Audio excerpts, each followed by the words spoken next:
Hi, you're there. How are you? I'm really good. I'm really good. And my granddaughter's going to join. Oh, how nice. Yeah, my granddaughter is, she's been talking to Jenny Joseph about going to school there, or Jenny, Jenny has her kind of on a plan. Oh, that's excellent. This is Zoe, the other Zoe. Hello, how are you? Birth, and they both are named Zoe. How are you? I'm very well, thank you, sweetie. I hear you want to be a midwife. Congratulations. Of course. Yeah. The best thing to be. Yeah, I think that you'll start with the doula course too. Yeah. She's going to take a doula course and. Well, I, of course, think very highly of being a doula. I've been one forever. Oh, wow. 41 years in October. 21 years, wow. 41. 41. Oh, that's so beautiful. That's so Since I was a little girl. Well, Zoe Literally. first when you were, what, 8 years old? Yeah. Zoe would hang out with us when we say hot, and since she was 8 years old, and watch the children so they felt fine when their moms were in labor. And oh, that's perfect. She'd be outside with them, but she was always around. I like that. Jenny was very nice. We did a talk with her last month. I think, was it last month or the month before?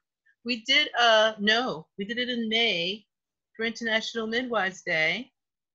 And it was a tribute to Claudia Booker. Oh, Claudia. I know. Such a lion. Such a lion. Yeah, I miss her. I know. I'm sorry. Oh, I'm sorry. Yeah. We all feel the same way. Yeah. She was, she was with us in Bali, but she was also with us in the Philippines after the big typhoon that destroyed 9 islands, and she came and worked. Wow. Wow.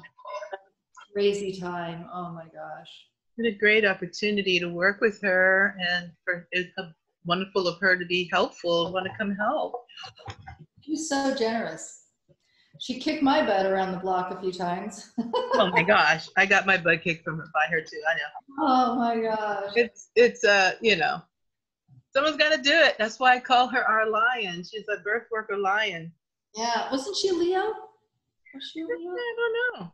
I can't remember when her birthday was. She has a personality. She certainly did. She had something in Leo. She was an incredible midwife. I'll tell you all about her. Yeah. She's a midwife and a lawyer, which is an interesting combination. She was a judge at one point. And a judge. So she was like, no nonsense. She couldn't defend the human rights of women and children unless she became a midwife. So she went back to school. It's just amazing. How's her daughter doing? Do you know? I do not know. And how about Salama, I'm worried about. Aww. Her grandson. But tremendous. I mean, it's a loss. I mean, I lost my mom 2 years ago, and that was hard. And she was also an elder, so it's very different to lose a mama who's an elder as opposed to a mama who still has all this fire, and we would hope many more years to be with us. Claudia, I hate to say she was taken, because I do believe there's a reason why everything happens, but you don't expect someone of her vim and vigor to die. Yeah, and she was working to the last moment. I mean, it seemed like I thought she beat it, because there she was, serving families as she always was. So I'm gonna need is Ilocano. My mom's Ilocano, but yeah, my father prevented us from speaking it fluently. So, well, Colonization. He was fully colonized. Not a pretty thing. Yeah. Not a pretty thing. It deprives us of so much, Yeah. And I actually wonder, because when I've been in the Philippines, when we're in the disaster zone, everyone was speaking Waray-Waray, which is completely different. It's more like Indonesian than Ilocano. And then Tagalog is a little bit related to Ilocano, but not that much. So at this point, I'm trying to learn the national language, which is Tagalog. I'm trying desperately, but I feel like I have a block you know, that that father thing is huge.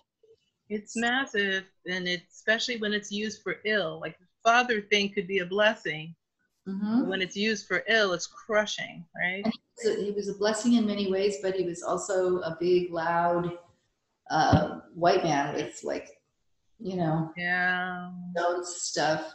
Um, like he didn't tell me till I think it was about two and a half years before he died that his mother was born on a reservation and her mother died in childbirth. And Wow. he was ashamed of that Native American connection. They would, Wow. who knows? Who knows? Things that become wounds, you know, things that if you'd been in your heart about it, you'd get sympathy and Mhm. empathy, but then it's a wound, and then you use it to wound other people. So sad. Yeah. Folks are coming into the room. I'm letting participants in. Welcome to everybody who's coming in. Please mute yourself, but we're happy to see you. I think my cousin will be coming from the Bay Area, Teresa McLean. Oh, she your cousin? You know, she's actually my niece. When For she came real? to her practicum at Bumi Sehat, she had an extraordinary mannerism and a bit of a look and a body type like my younger sister who died as a complication of childbirth. Uh-huh. Alabama, one of the worst places to be pregnant in the United States. Yeah. Yeah, no, it was pretty much in medical neglect. And anyway, I kept saying, "Are you part Filipino? Are you part Filipino?" And she goes, "I don't think so." She said, "I don't know. I never knew my dad," and on and on. And she suspected that she might be. But then she checked and she found out that my Aunt Irene was her grandmother. And I can remember when my cousin Billy Wow. got someone pregnant in high school and they wouldn't let them be together. So Oh, she has an incredible relationship with her dad now. My cousin wow. What a teeny itty bitty world. And not only that, but it wasn't like she just came and did her practicum at Bumi Sehat. If I traveled to Germany to a conference, I'd see her at the airport, not just at the conference. We'd actually end up meeting up at the airport by a complete accident, divine intervention. We just running into each other, and then she was she's so wonderful. I love her. So more people are coming in. We want to welcome you. Please mute yourself. Hi, Deanna. Hi. Just come on in and get comfortable into our magical cyber room. Yeah, it's pretty magical. Some of the Hawaii midwives are going to come, I think. I don't know. We'll see. From the international.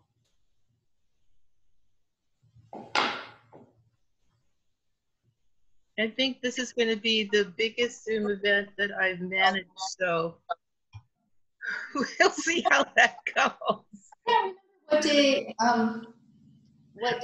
Jenny was on her Zoom, but I think I was traveling or something was going on, and I was so sad I couldn't. Yeah, that was.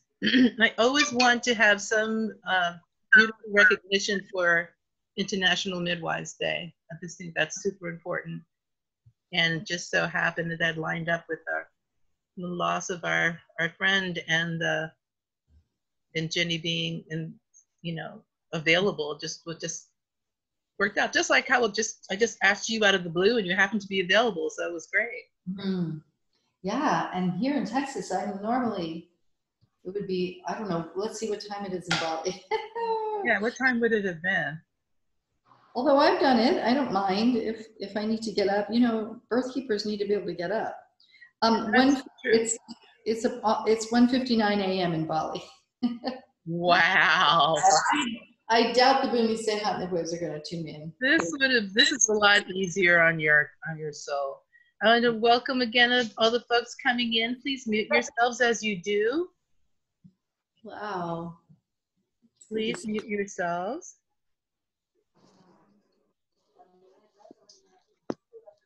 And welcome, welcome, welcome. And we are a minute away from our official start, so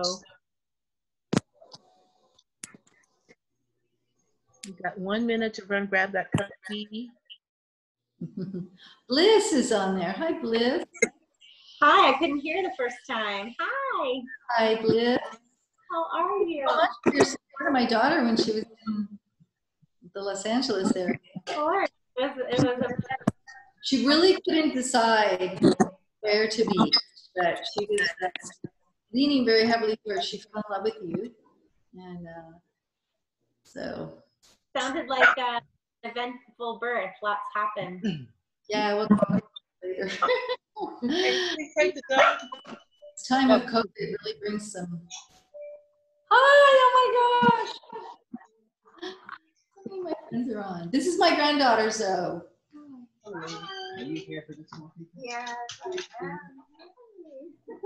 She's a promised twin. Hi, Catherine. Yeah. Robin, it's so good to see you. My gosh, how are you? I'm doing good. How about you?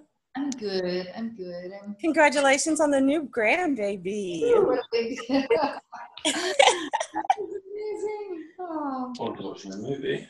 Oh, why are we good on? We should Yeah. get them down, shouldn't we? We should get them down, shouldn't we?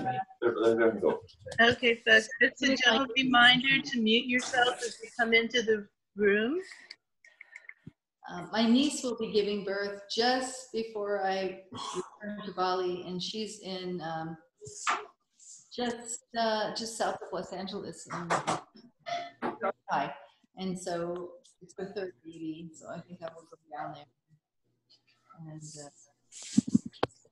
her birth. Finally have the birth that she wants. Cool. Get everybody. Are they going to come home? Yeah, I've seen it. Yeah, after the movie. Is it me or is it very sticky? It's very sticky, Okay, obviously. beautiful people, please mute yourselves if you're not Robin and me.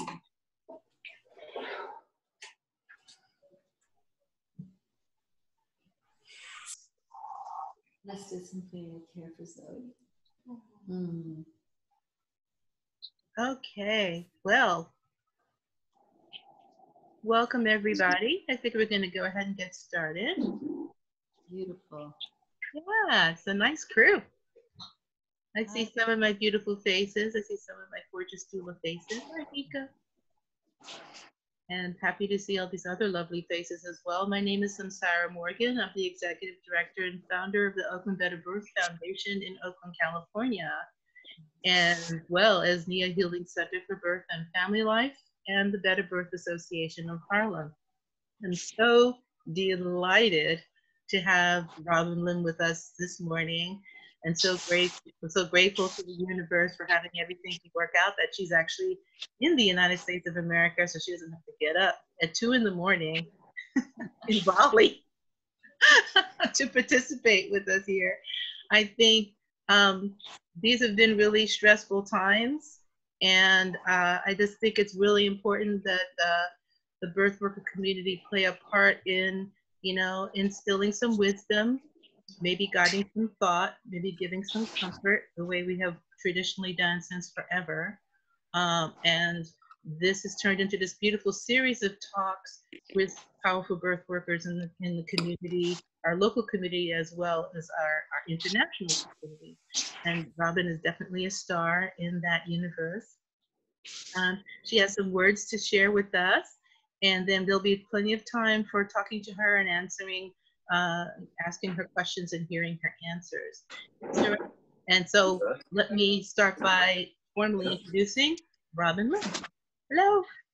A very famous. Hello, famous. This is my granddaughter, Zoe, and she's right now she's finished her undergraduate work and she's thinking about going on to midwifery. We're not sure exactly what path she'll take. She's weighing all the options. Hi, oh my gosh, everyone's here. What time is it in Tennessee? Oh. So thank you all for being here. I think we'll start with a little PowerPoint presentation which Samsarah is going to help me with, because it's easier to receive twins into the world than Good to luck. Okay, yes. do computer things. Samsarah said she was going to do that, didn't she? Yeah. And then Samsarah, if you want, in case people come in later and miss some of the slides, you can just email everyone that slideshow if you like. Okay, that's great. Okay. All right. So let's start with the first screen. So Deborah Pascali-Bonaro has this beautiful thing that she says, and she's so inspiring. She says that it's a revolution. It's not just an evolution. I mean, it's not just a revolution with a big R. It's more of a revolution. Okay, and then we're just going to keep it simple. We have our feminine ways. Each of us, we have different skill sets. We have the things that we have learned, the things that we have been passed from our ancestors down to our hands and our hearts and into our beings. And this time, the revolution is not just the pandemic, but you know, we have a huge boil that needed to pop about concerning racism. And now it's really on the table. And we see mothers all over the world coping with it. I talked to Jenny Joseph with my granddaughter a few days ago, and she talked about the fact that every woman that she speaks to has had to deal with those issues of human rights to childbirth sometime in her life, either an intimate family member or her mother or her, you know, her sisters or herself. And those of us that are, hi Cheryl, oh, everyone's here. Those of us that have become birth keepers, that have devoted our lives to this, have done it often because we're the wounded healers. And so from here, we have this enormous opportunity in this most difficult of time. Okay, next slide, Samsarah. Go ahead and switch. Can you hear me? Yep. Yep. You can just go to number 3. I did. Oh, it didn't pop up yet on mine. Is everyone looking at number 3? Midwife Farinda? Yeah, Farida. That's what I'm seeing. Huh. Are you guys seeing Farida? Maybe try again. No. I don't see 3 yet. Okay. Try again, Samsarah. Yeah. Is someone saying yes? Is someone seeing it? We're still seeing. No. No. Okay, I'll give it to you. It maybe needs to be in present mode. I'm not sure though with the program. It's a PowerPoint. It's on a slideshow. And Alvin, we're not, as we talk about women, we're not leaving you out. Thank you for being here with us. Okay, so Farida, whoops, back to Farida. Yep. Bhumi Sehat opened a location in Papua, and we did that because the women in Papua, being Black, they're Australasians, they have that heritage from the Australian Aboriginal line, and they're dark-skinned and they have kinky hair, and so the schools of midwifery, not schools of midwifery, the schools of medicine send their surgeons to Papua to practice on people. So women are being forced to have cesarean births or belly births that they don't need. And the human rights and childbirth issues were so terrible there, and the women kept calling out to me. And so we call it Angel Hiromi because a beautiful man whose wife died of cancer, very young, she was only 40, she asked him to take care of mothers and babies. And he built the clinic. Now, I'm constantly this rat in a round cage keeping the clinic open by raising funds. But Farida was our senior midwife there. In February, she spent the entire month living in our house. And it was wonderful for us to spend time with her. In July, she went to a family funeral on another island, And we believe on the ferry that she picked up the COVID, and she was gone within 2 weeks. She was such a servant of her community. She would actually take our model of care out to these little islands on the lake there in Papua.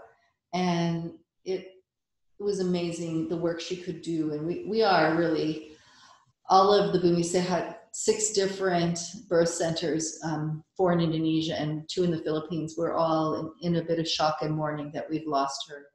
So we're dedicating today to her. Okay, next one, Samsarah. Hi, Riva. Oh my goodness. Oh. So I had to bring my mother and my mother. You can tell which one she is. She's 88. And my granddaughter Rimba, who's wearing pink. She's crazy mixed race child. Her dad's Balinese. And then we have an adopted daughter named Eliana. And Eliana was, she's 14 now. She was sent by her friend a link to the George Floyd murder video. And she just didn't think, she watched it. And then it was about 2.5, 3 hours of her just sitting in the corner sobbing. And she sobbed so deeply, and so it was so hard for her, because just about a week or 10 years before that, she asked me if she was Black or if she was Asian. And because she's from the Eastern Islands, she's actually Sumbanese, I said, well, you're both, because you have the Eastern Australian Aboriginal Black blood, and you have the Asian blood too. And she sat up a little taller and a little prouder. And then she remembered something that happened a few years ago when Claudia Booker, our beloved Claudia, was in Bali with us. My son Zion, who's a very dark Asian man, he was leaving for the United States, and he came down to the kitchen and he was wearing a black hoodie. And he said goodbye to us because my husband was taking him to the airport. And Mama Claudia said, wait a minute, Zion, what are you doing? And he says, well, I'm going to the US. She says, I know. And she said, you're not going to go to the US with that black hoodie on. No. She took that black hoodie off of him. And of course, she was Mama Claudia, so you don't argue with her. And he told me, he said he was cold the whole way to America on the airplane, but he knew, hi, there's my niece. He knew that Mama Claudia was right, that it wasn't safe for him as a man of color to go to the US wearing a black hoodie. And he appreciated that she had taken it away from him. So I guess I just want to blessing today. And you coming on, I'm seeing you join us. You're part of my family. Okay, next slide, Samsarah. Can I ask that everybody have their speaker off? And here's Mama Claudia.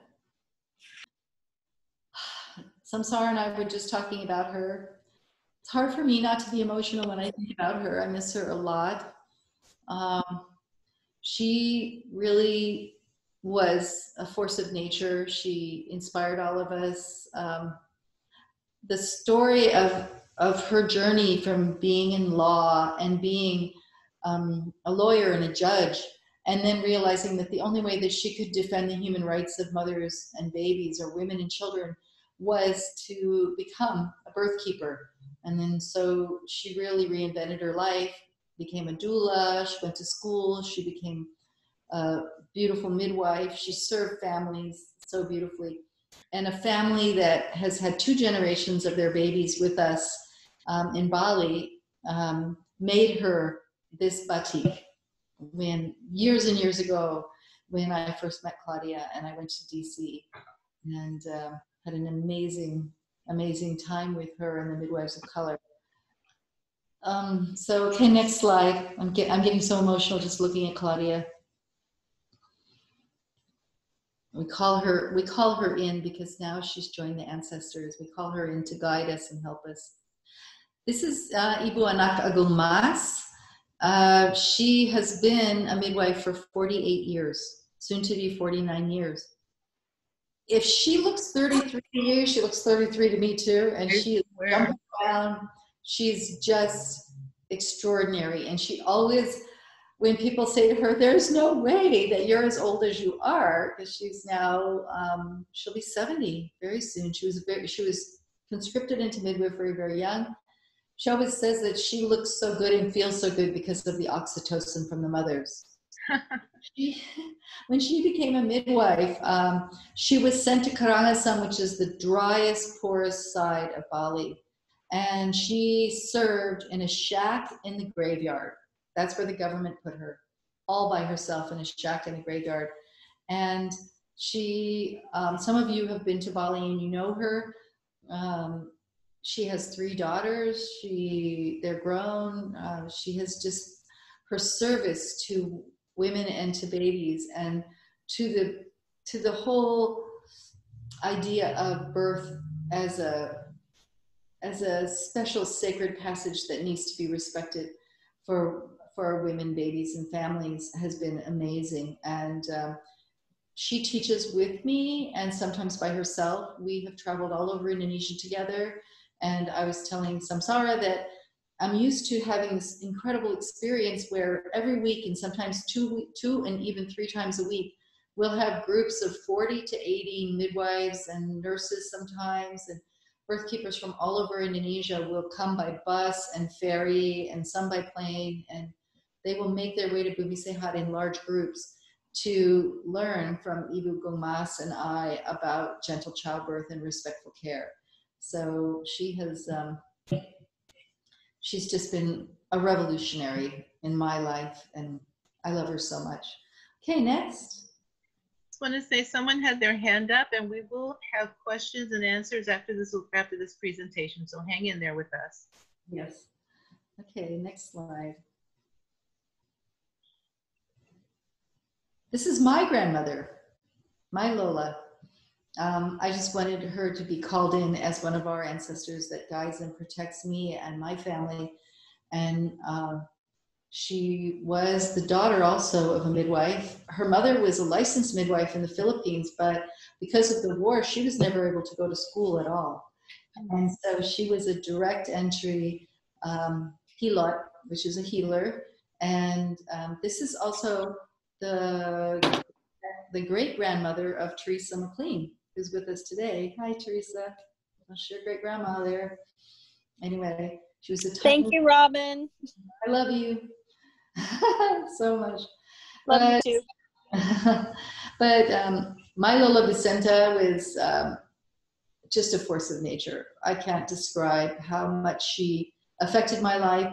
And they say she gave me an anting-anting, and that means that she put something under my skin.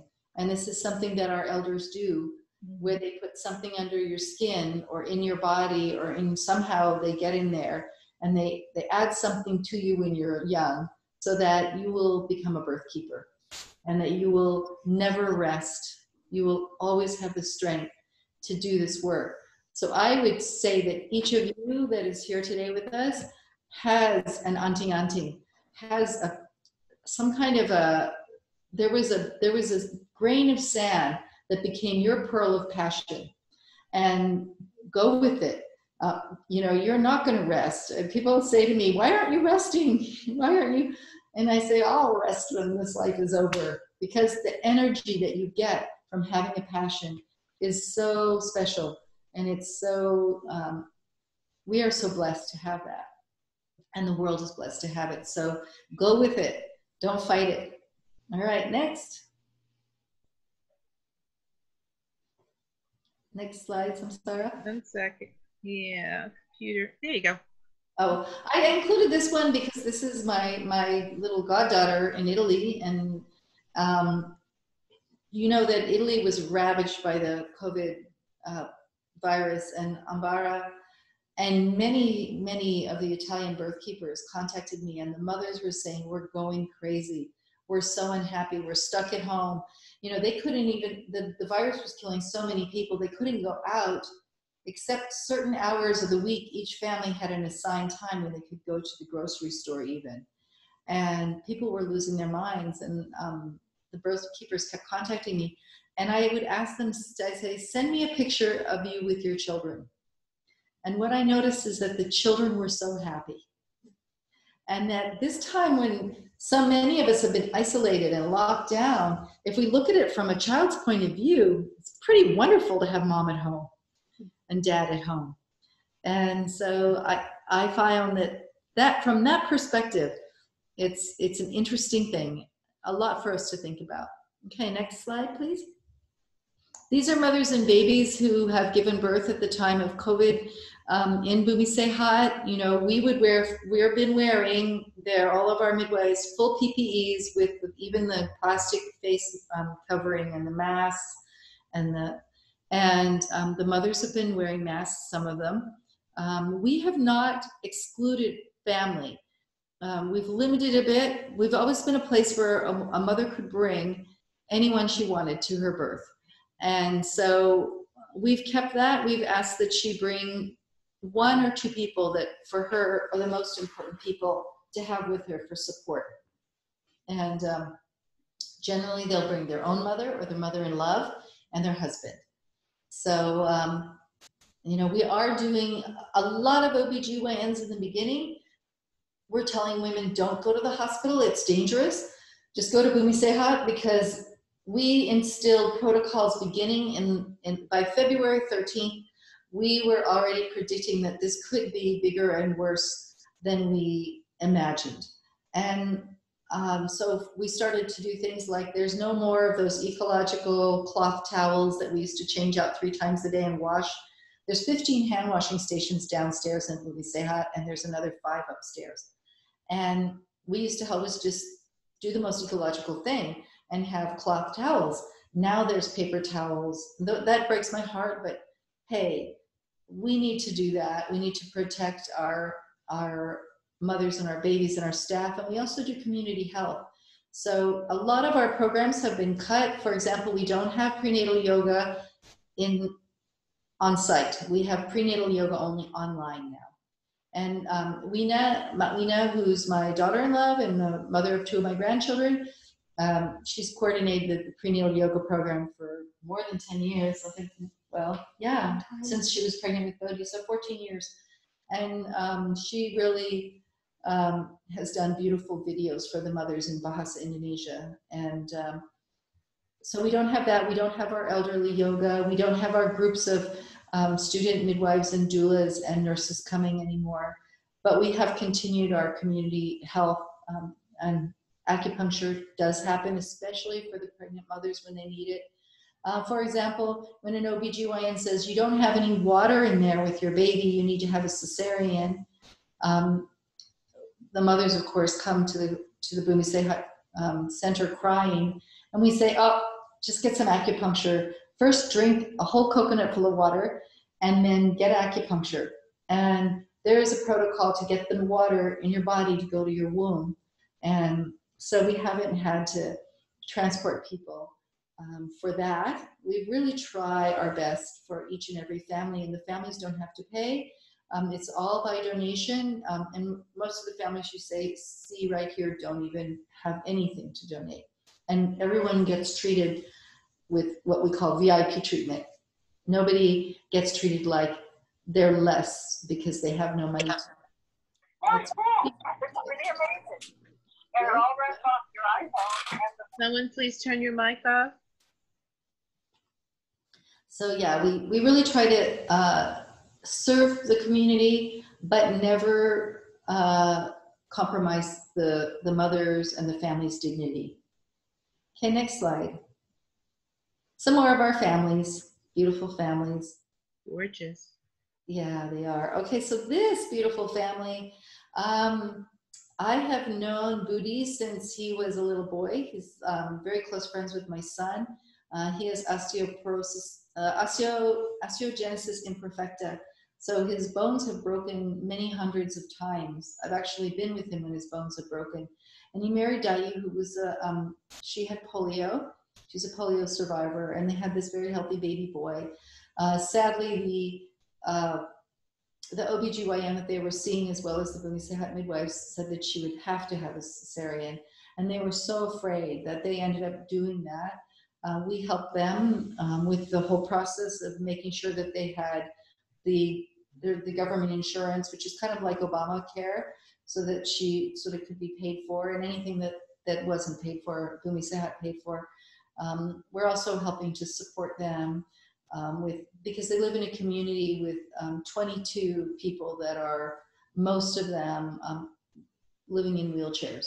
So we make sure that they have the support that they need, and in terms of food, and also they don't want to live on handouts. They want to do their handicraft businesses, which they were using to support their community, but there's no tourism at all anymore. Over 80% unemployment in Bali, and there's no one to buy their handicrafts. But we help them in any ways we can. They have a new business. They're selling something called kerupuk, which is these deep fried chips made out of cassava, and we help promote that. But they are a beautiful couple.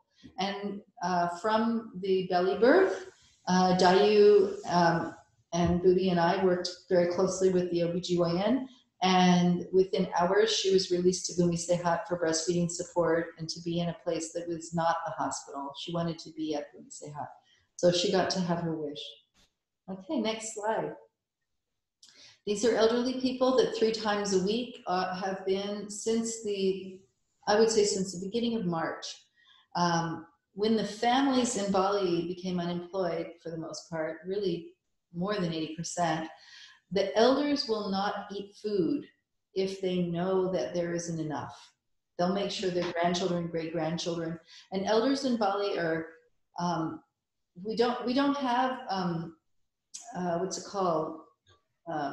We don't have old folks homes there. So the elders stay with the families, and then things happen like, you know, sometimes I'll wake up in the morning and I'll find a very old person from our village sleeping at our house. And because everyone in the village is somehow related, that's fine. We just make her breakfast or him breakfast. But so since they will avoid eating and they won't say anything, but it's a time when we can go house to house and do health checks. And 3 times a week, we have these beautiful meal boxes. And then when we come back the next time, we take the plastic box and we wash, you know, it's usually washed and cleaned, and then we bring it back. So this is just one of our COVID-19 outreaches that we do in addition to the healthcare and childbirth services, is we really try to support our elders. All of these elders were doing yoga classes at Bumi Sehat before we had to stop it because of social isolation. Okay, next.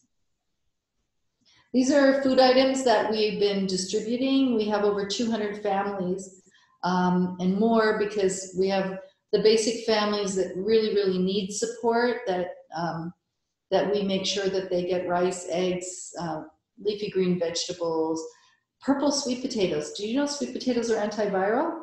Yeah. I'll let you out there and eat your sweet potatoes. They are, you know, I feel like every indigenous people of the world has enjoyed potatoes of some kind, especially sweet potatoes. Okay, next. This is distributing the foods with our team. Certain days of the week, people know they can come and get their food. Again, without any kind of salary, how do you feed a family? And we're just so blessed. And there have been times when we've had staff meetings and the financial team, our bookkeeper, is going, Ibu Robin, we don't have money for this food. And I'm saying, you know what? If we spend the money, more will come. So I just have total faith. I'm not always as relaxed about it, but lately it's just been miracle after miracle after miracle. People have, Deborah Flowers from the farm and I have a mutual friend that we've done births for. And one night when I was literally crying at 3 in the morning, quietly, trying not to wake up my husband, our mutual friend of Deborah and I called up and he said, "What are you upset about?" And he was saying his prayers and he heard us. He heard us. Okay, so next slide. These are people in far-flung areas that are getting food distribution from Bumi Sehat. You can see that they're living very basic. They're in agricultural communities. When a place like Bali that has a big tourism industry, when that shuts down, the farmers really suffer because they don't have the hotels and the restaurants to sell the vegetables to. So they are, you know, like this couple, they don't need green vegetables. They have plenty, but they don't have any rice or oil or eggs. Okay, next. This is Eka Yuliani. She is a force of nature, a Leo. And she's one of our Pengurus Yayasan, which means executive directors. And she just coordinates. You know, a lot of people think that I do it. I do very little compared to what the team does. I really am blessed to work with my best friends in the world. And at 3 in the morning when we've got 5 or 6 women, all of them decide to push at once, we start laughing because we're working together with our best friends. But Eka's not a midwife, but she does coordinate our medical team, and she's here coordinating food distribution. Okay, next. Another family, just, you know, living in a house that every time they had a little money, they would do a little more. And they haven't quite finished their home yet, but they're really beautiful people. Okay, next. These are the children. You know, the children haven't been in school since March, just like here in the US, just like all over the world. And the children are making baskets. You can see them here. Actually, they're making tikar mats, which they are sitting on one. And tikar mats are a traditional, in the old days in Bali, people gave birth on a tikar mat, and then afterwards they would just burn it. But the children make tikar mats and baskets and things like that while they're at school doing homeschool. Next. Next slide. There we go. Okay. So here's a new mother who we live in a country that's predominantly Muslim, and then our island is actually predominantly Hindu. So we have Muslims, Christians, Buddhists, and the midwives all know songs from the different faiths. So we always sing, you know, if it's a mantra or Bismillahirrahmanirrahim. We always sing when the babies are crowning, and the families sing. And we only know one Christian song, Amazing Grace. So we have a lot of Christian babies named Grace. When baby girls, you know, when you're singing Amazing Grace, and the fathers will always say, "Oh, we got to name this baby Grace." Hi, Alashani. Hi. And so we do provide, and we have a lot of help, because sometimes the hotels will call us up and they say, "We want to give something to Bumi Sehat, but we don't want to give you money."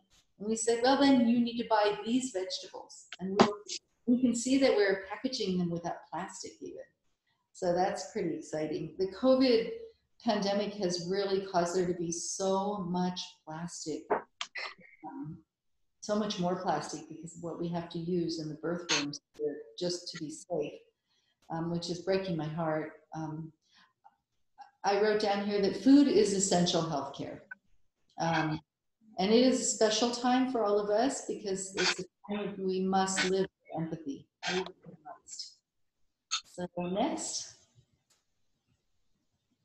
next slide, Samsarah. Yep. So listen to me.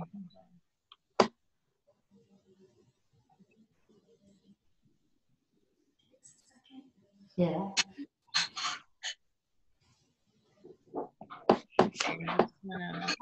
I'm sure if I could do it myself. On the left is midwife Daisy. She became sick with COVID-19 in Papua. She's recovered. She's back receiving babies at our Angel Hironi Bumi Sehat Birth Center in Sentani, Papua. We're so happy. 2 of our midwives recovered and 1 did not make it. So anyway, I just wanted to put her in here. Okay, next. And these are simple, I like to call them simple gestures of love and charity and empathy. They keep us all human. Cadet City wearing the PPEs is a skilled midwife, but she says it's not her skills that she needs 90% of the time. It's her doula skills. It's not her midwifery skills. And so, this is just a doula skill. Putting a pillow under the mother, making sure she's comfortable, helping her with the latch for her baby. And we can do that even in these times of pandemic. In fact, we need to do it even more. Okay, next slide. This is a birth at Bumisehat. You can see that separation is not necessary. I'm sure many of you are reading research and reading all about how breast milk is protective. Breast milk does protect babies from getting COVID-19. There have been cases that were positive for COVID-19, and they just keep the baby right with them, skin to skin, breastfeed. There seems to be no problem at all. So breast coronavirus. It's a superpower, and you can see it. That's midwife Inez and myself and the family, the mother's mother and her husband, her young husband. That was her first baby, and just a few minutes old. Okay, next. Welcome to new people. Please be sure to mute yourself as you enter the room.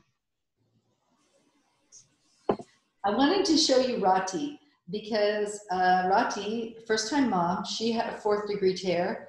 I got a call about 3 in the morning from the young midwives, and they said, "Even Robin, we don't want to wake you up, but you need to get down here because you have to fix this mom's perineum." And she also had dengue. It's hard to see in the picture, but she was covered with a dengue fever rash. It was getting better and resolving by the time this picture was taken. She was blissful. I mean, she had her baby skin to skin with her the entire time that I was building her new butthole. But she did so perfectly well. And I don't think she realized what a big deal it was to have such a big tear.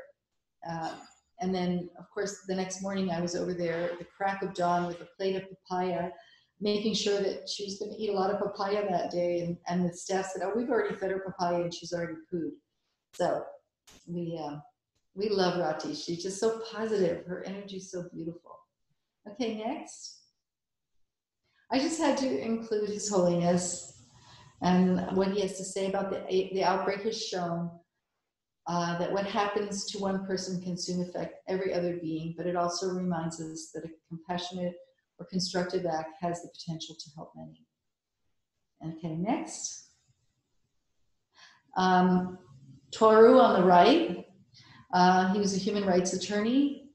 He once bought an entire mountain range in Japan to protect the endangered species of flora and fauna from development. He was fighting as a human rights attorney to protect this beautiful mountain range, and then he realized, well, I have great credit. I'm an attorney. Why don't I just buy it? So he worked the rest of his life to pay off that beautiful mountain range, which is now protected forever. His wife, Kazumi, is one of my very, very best friends. And he was taken. He's also one of our biggest donors. He was one of our biggest donors at Bumisehat. This is February. They were with us in Bali. I've received into the world their grandchildren, not all of them, but most of them. And they're about to have another grandchild. So I just had to include this beautiful couple who people ask me all the time, do you think that the COVID is real? For me, it's very real because I've lost close people. Okay, next slide. This is Sambiroto, Andrographix paniculata.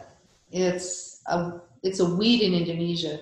I wanted to include my dear friend Abuela Maria from Mexico, who's a widow, and she lives in Bali with us, and she's an herbalist, and she works with me to distribute these capsules and the tinctures all over Indonesia. And Safira, who's a beautiful, she's my assistant, she has organized an army of volunteers to make the capsules. I love to spend time making capsules. And this herb actually has cured people. It's a great preventative. It's also a malaria cure. It's our heritage medicine in the Philippines and Indonesia, much of India, parts of China, Laos, Vietnam. So in our part of the world, we have this very, very bitter weed that,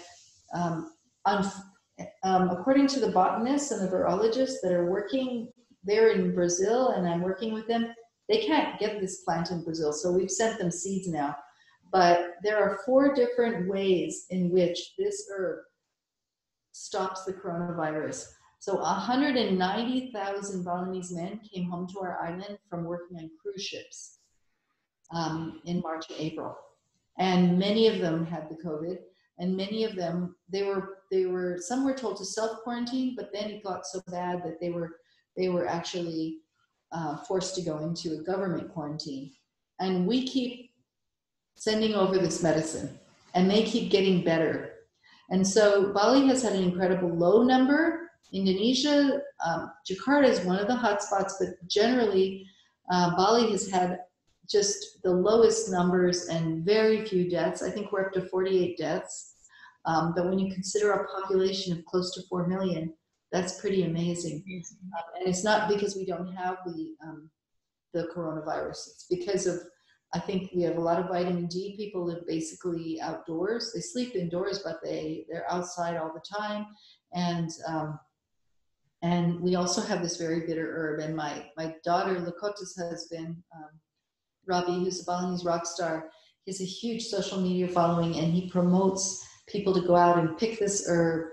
The traditional way to take it is to put it in drinking water and squeeze it and drink the bitter water. But also we make capsules, so it's easier for people, and tinctures. Okay, next. This is Kalia. She's a Bumi Sehat baby, and she has a sister and a brother who also were born in Bumi Sehat. She's mixed Indonesian, and she grows this Jaya plant, which is an incredible green vegetable, which is super antiviral. She grows it, and she, for example, she delivered to me and to our clinic lots of these plants that are very easy to grow because they grow like a weed, and you don't have to, they don't die off and you have to plant the seeds again. They just keep growing, and they are very antiviral, and they seem to help with people preventing them from getting flus and viruses. She also has a little business that she sells masks and gives away masks. So for every mask she sells of these cute little masks, I'm not sure exactly how she runs her business, but she's very proud of it. For every mask she sells, she gives away 2. Okay, next. So everyone can do something. The monkeys in the monkey forest down the road from my house are really hungry because the tourists aren't buying bananas for them. So this is actually my house. And they, came up looking for food. I was going to give them food, and my sons were saying, "Oh no, Mom, are you kidding? Ibu, if you give them food, they will come back." But this was 2 of 4 that came up on that day. They're starting to wander far and wide looking for food. Everyone is affected, even other species. Okay, next. I love this photo. Many of you seen it.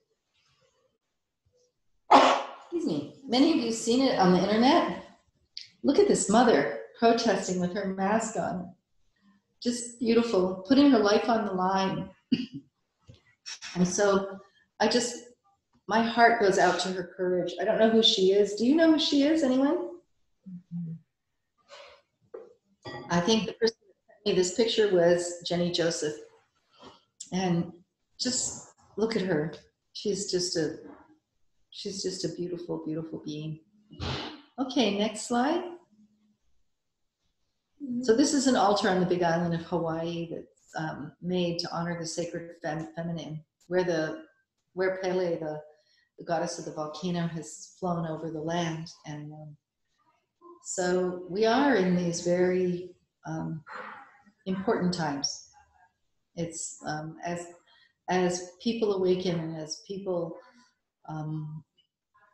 some of them are changing addresses forever by leaving the body, and other people are getting well. it's a time to be in the sacred, to really be in awe. I've asked, every time I teach now, I ask everyone to, right now in this time, to write a letter to yourself. And of where you are now and what's going on in your life. And then I ask you to open the letter and read it in 9 months. Because what we are experiencing now is unprecedented. And the changes that our world is going through and the changes that we're going to experience and the evolution is going to be profound. And just try that. Write a letter to yourself, seal it, and open it in 9 months' time, because so many special things happen in 9 months. Okay, next slide. So we've all thought about how important it is to decongest the hospitals, to keep people that are well, meaning birthing mothers, away from hospitals if possible. My daughter Zoe, she had a belly birth with her first baby 2 years ago. He was born in July 2018. Mm-hmm. And Bear's placenta was abrupting. And so we had to move her very quickly to the hospital. We had a lot of obstacles at the hospital and blocks, because when a woman of color like my daughter comes in, and she was speaking Indonesian to me mixed with English, and they wanted to wait for 2 additional hours before doing the belly birth, which was really needed to save my grandson's life while my daughter was hemorrhaging profusely. They wanted to wait because they wanted to wait for the drug test to come back. Because in California, they'll take your baby away. Now, my daughter would have, of course, and in the end, they did a couple days later say, oh yeah, the drug test came back clean. It doesn't matter whether a woman has a clean blood drug test or not. Right. They put my grandson's life on the line and my daughter's life on the line because she was hemorrhaging. They put their lives on the line because and it was a beautiful nurse who's a maternity nurse at the hospital in Santa Rosa, who said that the head resident was a racist, and he was sure that she would fail the drug test and he could take the baby away. And that's why they were delaying. Anyway, yeah. He'll probably never forget me. I raised some cane over there. Good. And my daughter did have a belly birth. And then really it was her Mount Everest. She was planning to come to Bali to have her baby at home in Bali, but she could not get a visa and the airport's closed. She was planning on being with us beginning of May. She's got a PhD in reproductive health and she's a doctor of acupuncture, and she didn't want to just leave work. By February, I was saying, you better come sooner than later. But she really wanted to fulfill all her obligations, especially to the mothers and the elders that she works with as a doctor. But the thing that's so extraordinary about her journey is it wasn't one of these easy VBACs. I always tell the mothers, and this is something that you can hang on to, that when a mother's coming for a VBAC, we have one criteria. We ask the mothers if they breastfed. And if they breastfed, they have all those oxytocin receptors to get through their birth. They really do. And we are not supposed to, starting now 4 years ago in Indonesia, we made new regulations saying midwives should not handle VBAC moms in the birth centers or at home, that they should take them all to the hospital. Wow. Not a good time to go to the hospital. We all know that. It's a dangerous time to go to the hospital. And very quietly, very secretly, very humbly, we midwives have been doing vaginal birth after cesarean. And again, we're not supposed to. But sometimes we just say, oh, we didn't know. The mother didn't tell us. And of course we knew. But my daughter was so brave and so loving and so kind and so strong. And she pushed her baby out with a cord around her neck 5 times, which is I'd only seen 4 times, and I'd only seen it twice. And I've seen 3 times a few times, and I've seen 2 times and 1 time, of course. All of us see that. But I've never seen 5 times before. And yeah, it was really extraordinary healing experience for our family. And also, I am in so much gratitude and bowing down to the ancestors and thanking all the people. I mean, women in Bali were making Hindu offerings. I had a friend in the Philippines, our team there, they were offering Catholic masses. Friend in India, Laura Concepcion and Amachi the Saint, they were praying in India. I had a friend in Aotearoa, which is known as New Zealand, praying and holding energy. Australia, all over the world. And I was trying to keep it really quiet. I know Bliss was rooting for us there. And my midwives in Santa Barbara, who, Mary Jackson, who caught my first 2 children. So I was trying to keep it really quiet because my daughter was really worried that if too many people knew, she would have performance anxiety. But, you know, once labor starts, everything falls away. And okay, so that's baby Joanna. Next slide. Hi, Deja. So I wanted to honor her birth team. That's her partner who never left her side. My granddaughter who was an incredible assistant. My daughter and her husband, my daughter Deja and her husband Clint, who opened their home so that we could all be here together during the pandemic and really made a beautiful place for the Stargate to open. My granddaughter and I saged the whole house and the gardens and everywhere a few days before and prayed and asked all of our ancestors to come and open the Stargate here in this place, here and now, and to support us. And Cassandra Cassandra. She's actually an astrophysicist. If you look up Ja, you can see her beautiful husband, who's a complete nerd on his TED Talks. She was here with us. She was extraordinary. And she was trained by Tina Garzero, who's one of our dear midwife friends, who's no longer in the body in Hawaii. Alishani knows because Tina was there when she gave birth. And Tina was one of my midwives, along with Jan Francisco. But Cassandra was here in Austin. Her husband teaches here. She has 3 children. And I could not have asked for a better support team. So I wanted to honor them. And I feel like honoring our ancestors, honoring our eggs. Those of us that are women, I know we have a couple men with us, and thank you for being here. Those of us that are born female, I just want to thank you for being born female, because it's not an easy life, but we're born with our children inside of us. The eggs that are growing in us when we're developing in our mother's womb are going to be our children, and our grandchildren are inside, and our grandchildren are inside our daughters already, and our great-grandchildren, our great-grandchildren. We're like those little Russian dolls, and we carry our wari-san, our descendants, with us. And it's a beautiful, extraordinary thing, but I just wanted to thank these people for opening that sacred space. And next slide. I just want to share with you our dear Jenny Joseph. She has made history. She was able to somehow, some way, it's so difficult, get Common Sense Childbirth School of Midwifery NEEC accredited. It's the first NEEC accredited school of midwifery owned by a Black woman. My granddaughter has interviewed with her. She's talking about choosing Common Sense Midwifery as her path to becoming a midwife.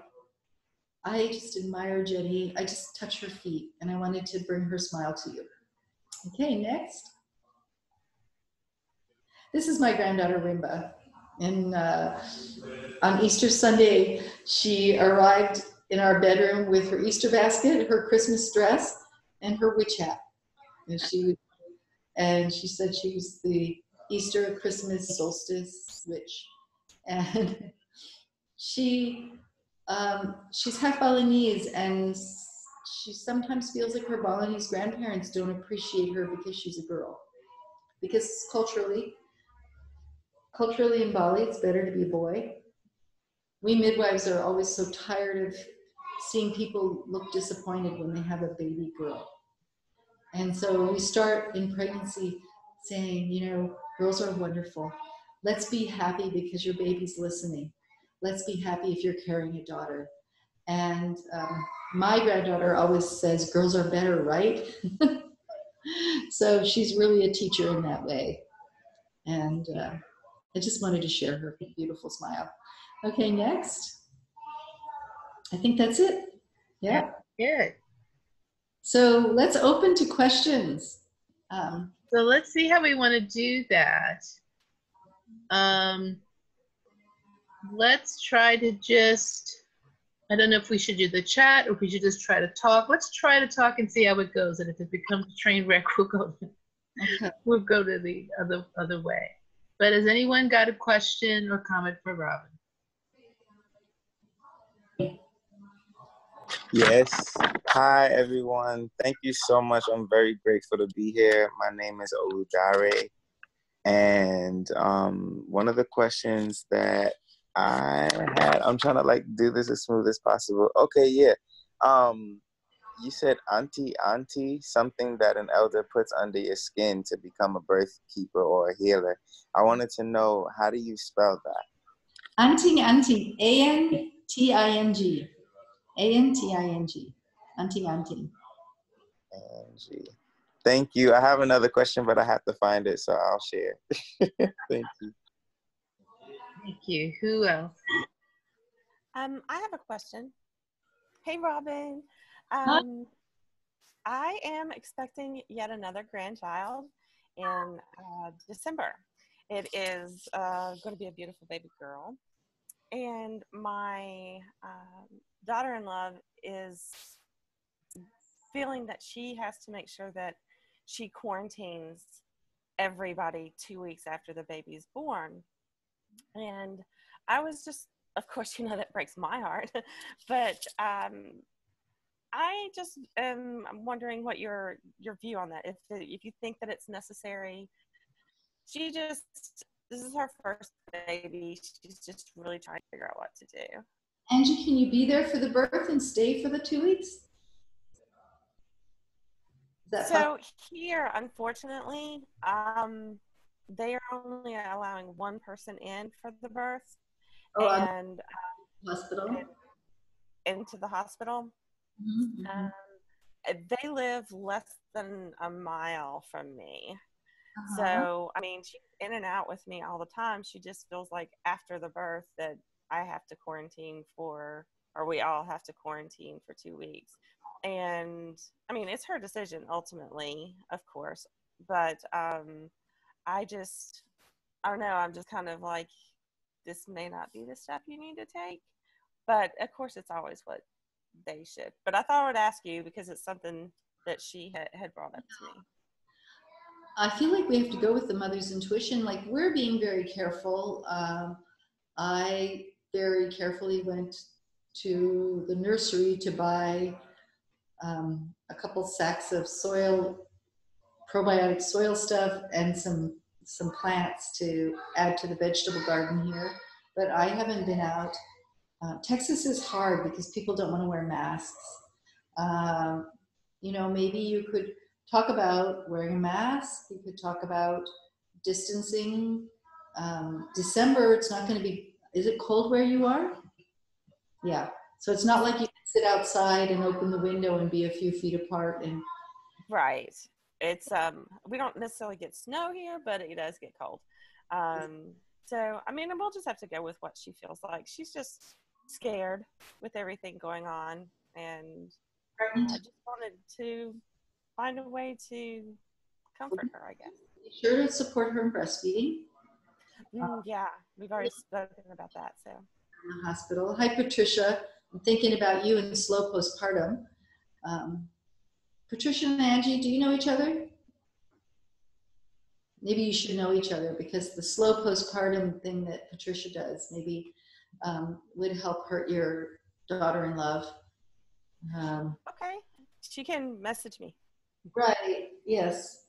Get that way. Right. And the after, I mean, we're so fortunate because we're not lonely. There's quite a few of us in this house here. You saw them in the picture, and we're all socially isolating in this beautiful big space together. And we're having food delivered. And we're way more blessed than most of the people on earth during these times. And again, you know, we really, if anyone goes anywhere, they wear a mask, hand sanitizer, gloves, all of that. So we're being careful, especially with the new baby. But even before that, I see you have a beautiful mask. Oh, is this made with Bali fabric? Oh, Angie. So This is my one. This is the one that has the baby on it. So I like to wear this one out a lot. So that's beautiful. Yeah, I just dropped a bunch of these off at the hospital for the nurses to use. So kind you've done that. We last night, my daughter actually phoned me from upstairs at 3 a.m. She'd been up since about 1 a.m. with her right breast really painfully engorged. And she went to bed with soft breasts. But because the first baby was a belly birth, she really was able to stay quiet, stay in her bubble. But she's been running around the house. I mean, I've caught her doing dishes and we've shooed her away. She wants to help make salads. She wants to do all the things that women love to do while balancing, you know, a toddler. And her husband is incredibly helpful, and all of us are doing all we can, and a newborn. And she also has pretty flat nipples and very large breasts. So she said that she fell asleep, and she did. As she fell asleep, she felt like she was somehow occluding her right breast circulation, and it ended up that she woke up in excruciating pain. So Tina Garzero in Bali, I don't know if you remember Tina, the midwife, while she was alive. She is an extraordinary woman. She taught me to grate ginger and make hot ginger compresses. My daughter had already tried cabbage leaves. She tried everything. And she tried hot water compresses, but it was the hot ginger compresses that helped her. And then we're still doing that. Like as soon as I get off here, I'm going to go do some more hot ginger compresses for her. Riva, hi Riva. Your mama taught me more than I'll ever even be able to count. I have no words for how beautifully she. Yeah, she's here. Here. Oh, you have a candle. Her book is so precious to me. Let's see. It's called how do you say? It's a long title. Can you have Impact of birthing practices on breastfeeding, protecting the mother-baby continuum. Yes. Yeah, this book has been Mary Kroger. Mary bridged nurse midwives with lay midwives and CPMs. She was the first person to tell me about doulas. She gave me the courage to study for my first CPM exam, my first NARM exam, which I thought I would die. And she was in Indonesia when I was there in the early days, and she really encouraged me. But her book has been so important. Riva, can the birth keepers get her book? Yes.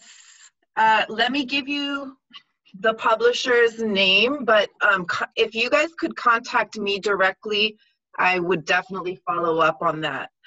You can also, I think, look for it on Amazon or eBay. I don't use Amazon personally, but I think it should be available. So it's published by Jones and Bartlett. So there's their website. So that might be a start.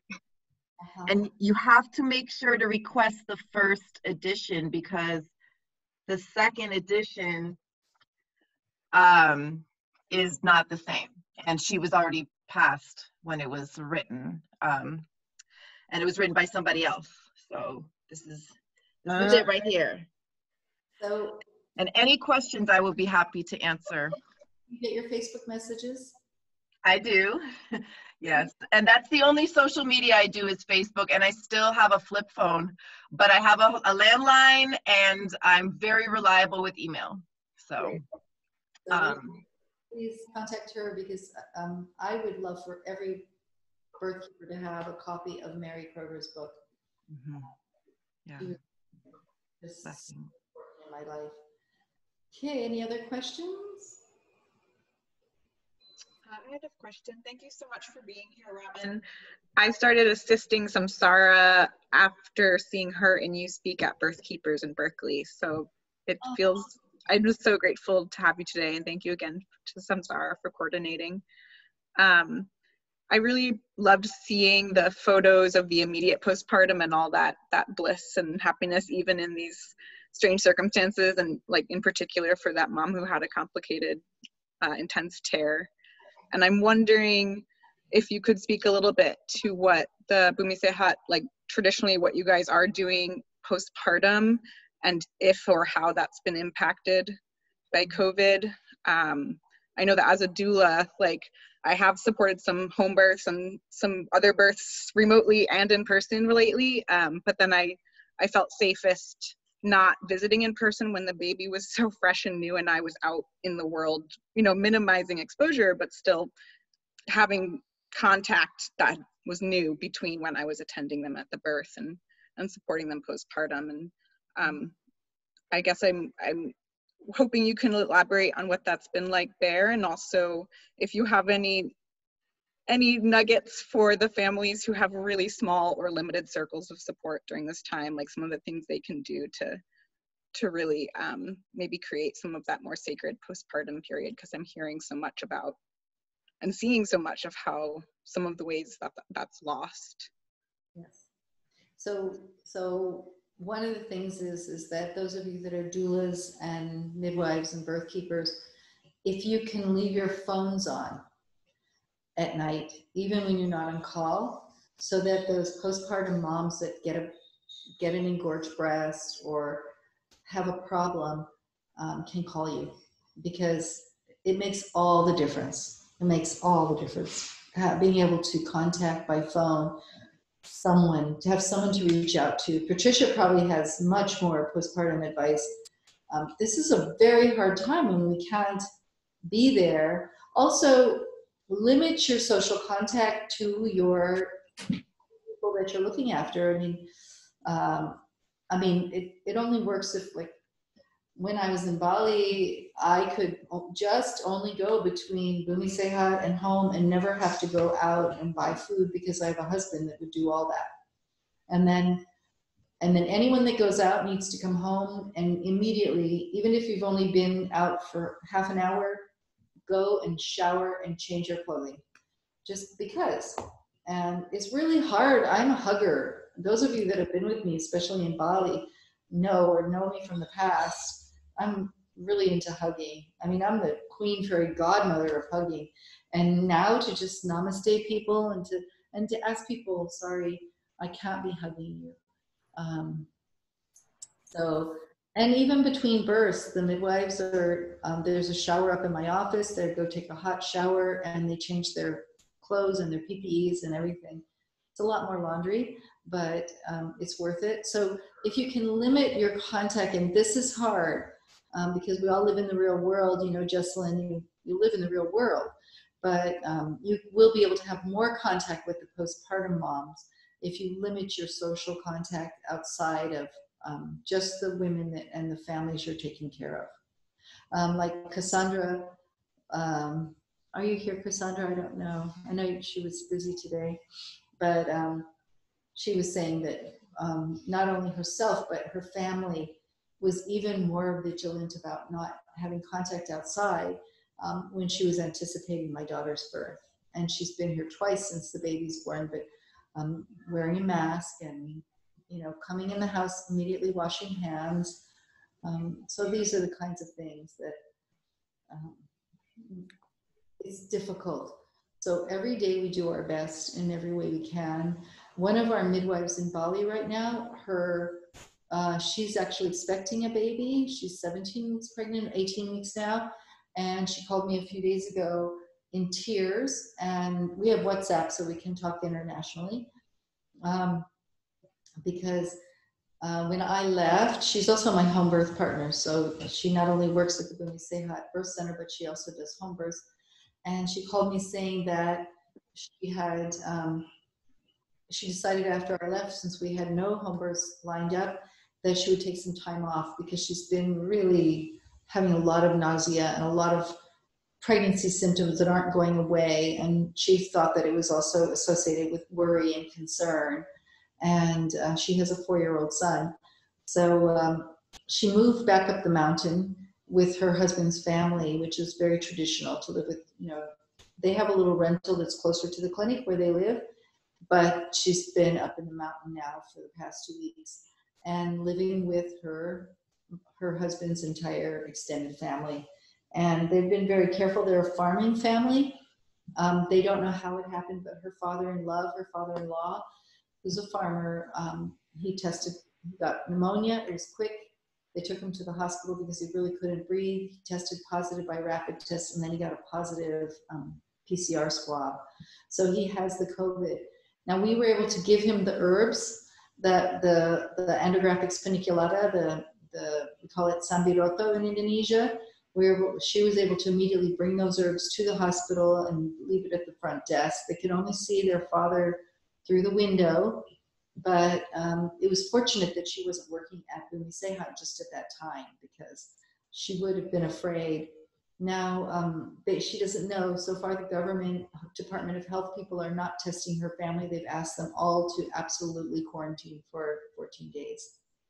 But her father-in-law sent me a picture of himself. He's looking really good. He's much better since taking the herbs.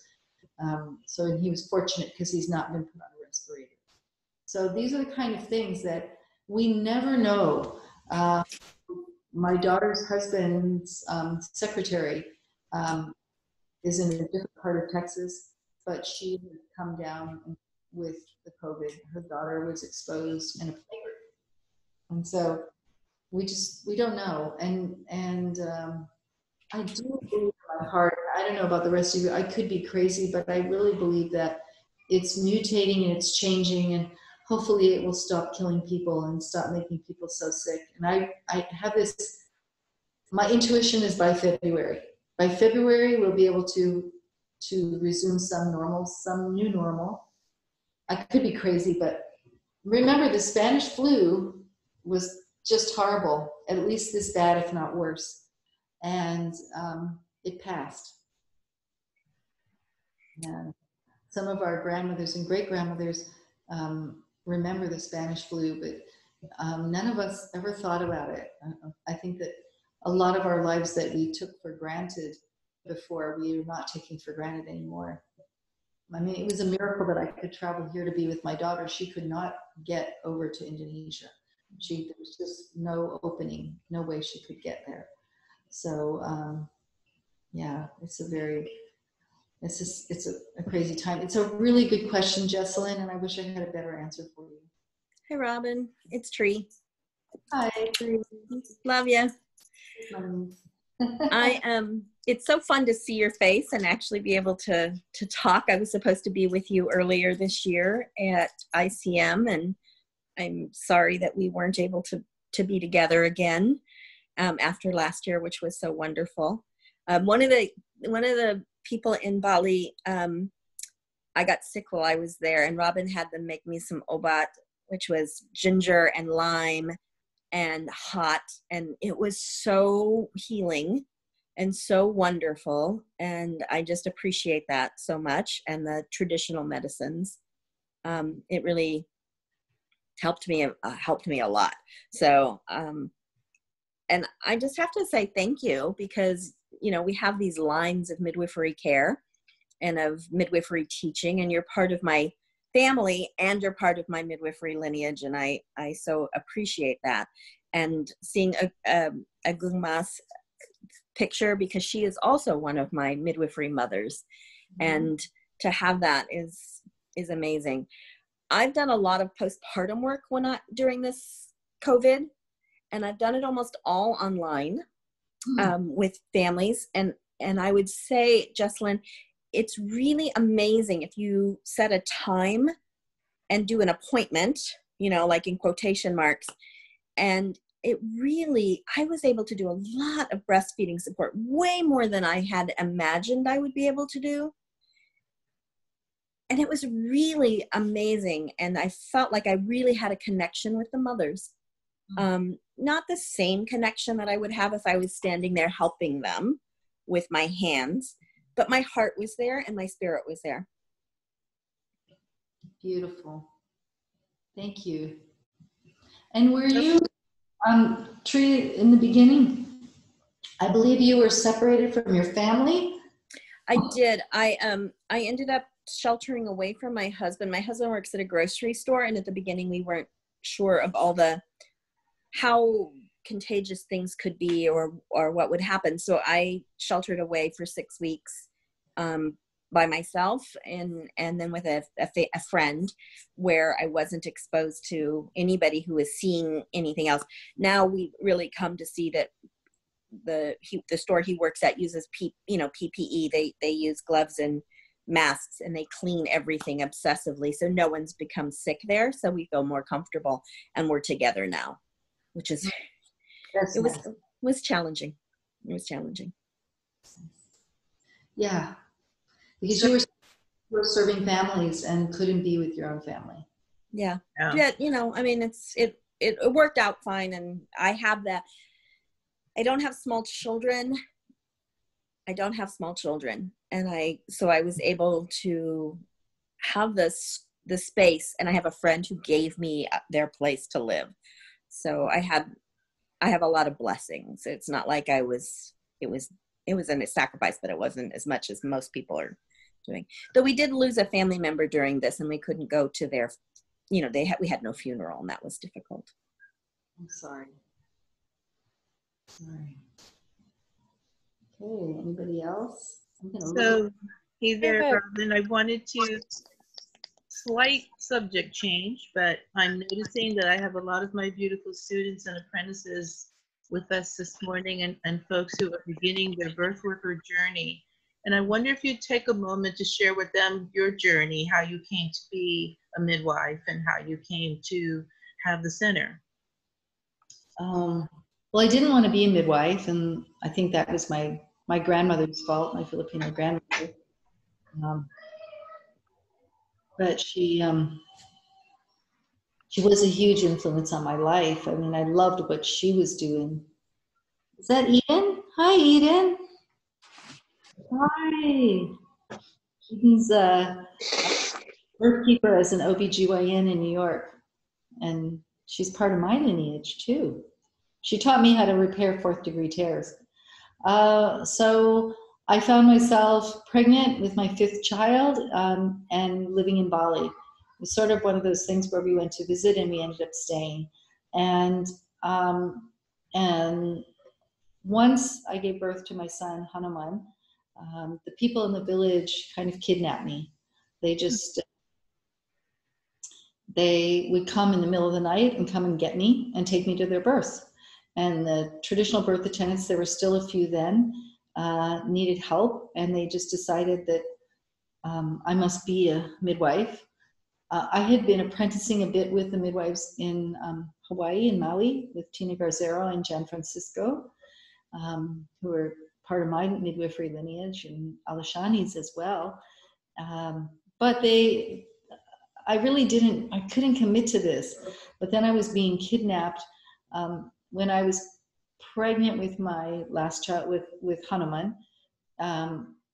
Some baby owls fell out of a coconut tree, and someone handed the little bucket with them and said, "Bring these to your mother."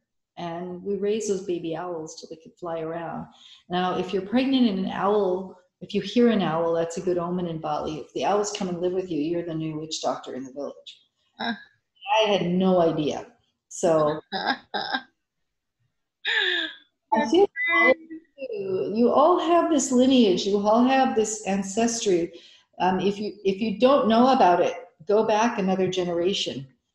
Collect the names of the people in your line who've been there, who have done this work, and they're pulling you in and they're causing you to want to be part of this crazy lifestyle, because it is not easy. As you know, you don't get to sleep, and you're never home on your kid's birthday. And I can't tell you how many little children, including girls, are named Willie after my husband Will, because they were born on his birthday. I don't know when the last time I ever shared a birthday with him.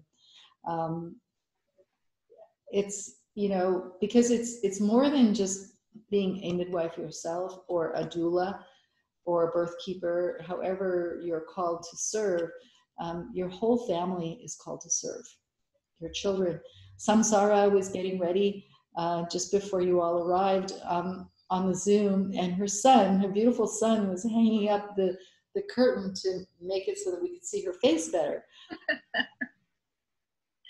Yeah. It's true. Everybody becomes a birth worker in the house. It's quite true. Mm-hmm. My husband's had to drive ambulance. It's just kind of incredible how many beautiful experiences that we all share, and how many I share with each of you in one way or another. I feel like I've come to be near you. Is there a book I can send by PDF to Samsarah that all of you would like to have? Some of you have many of my books. I don't know which one or which two. I don't know. Samsarah, just email her, and then we'll decide. And I'll send them all to Samsarah, and she can send them to you. Because you can buy them online, but it's nice to be able to just be given a gift. And I would love to get your postpartum book, which I believe is out of print. That's the last I had heard about that? Well, unless you're in Russia and Italy. What?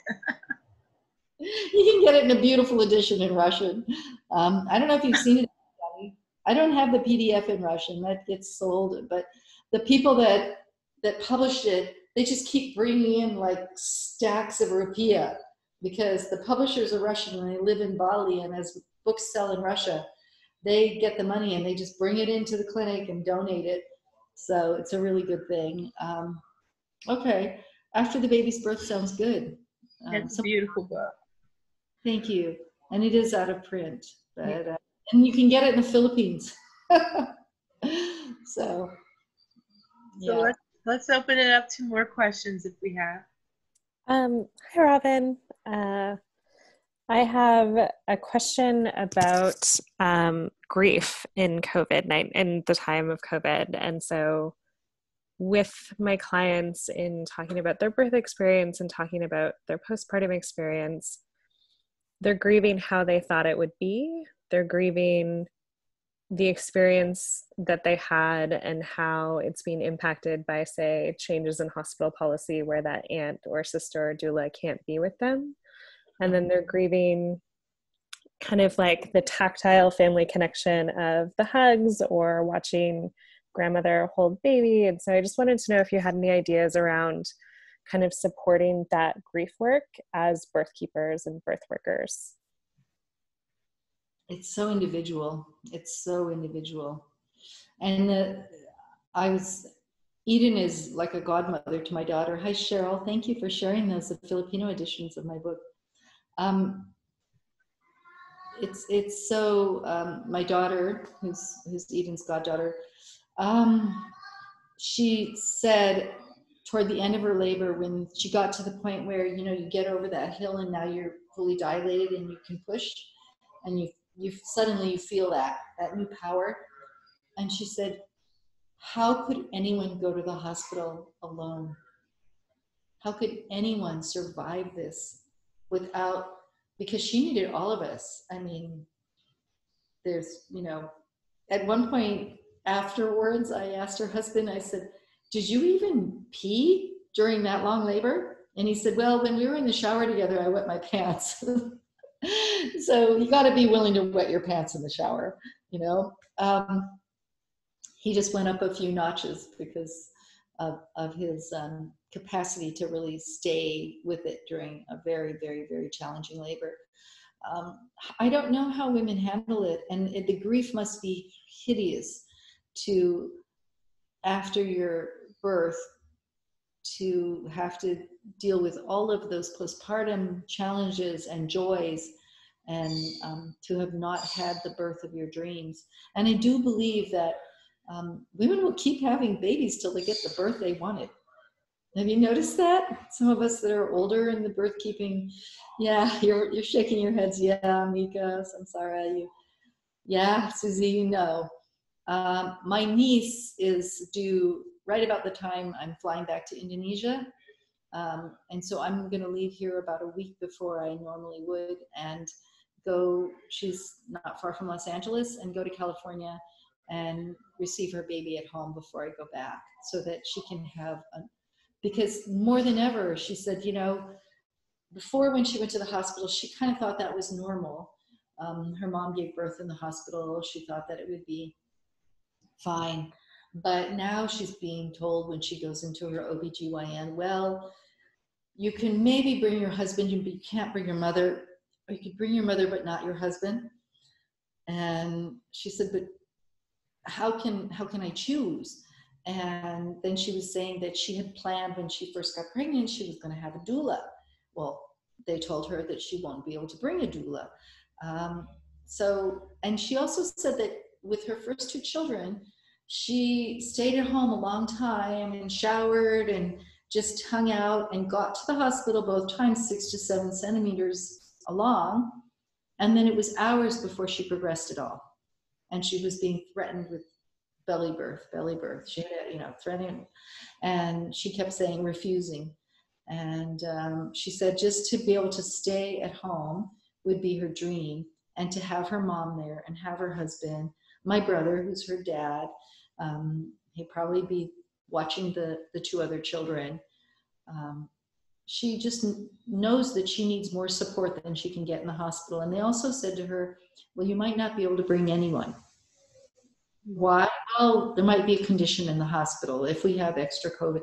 So to mitigate her suffering, I can only help the few people I can help.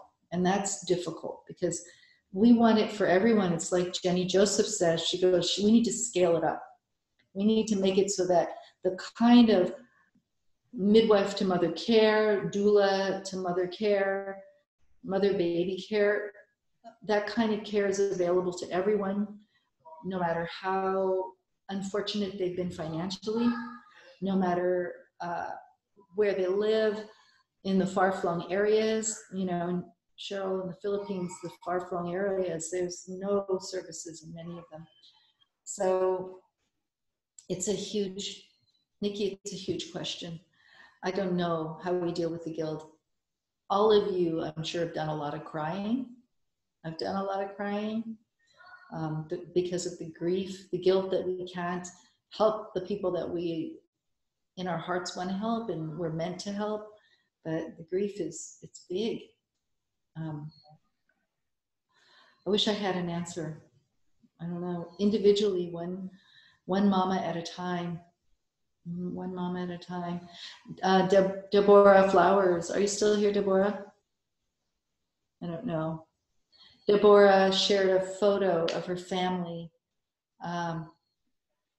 And they were outside, and her mother, who's 98 years old, was inside the assisted living place. And they were loving her through the window. Mm-hmm. And that picture just, hi, Deborah. Hi. I think I'm on oxytocin overload anyway from, constantly being, last night I was on the messenger with 3 different families that are about to have labor or were in labor, and midwives at Bumi Sehat. We had a big conversation about one mother who was having challenges. But I think all this oxytocin, and then being here with my daughter and the new baby.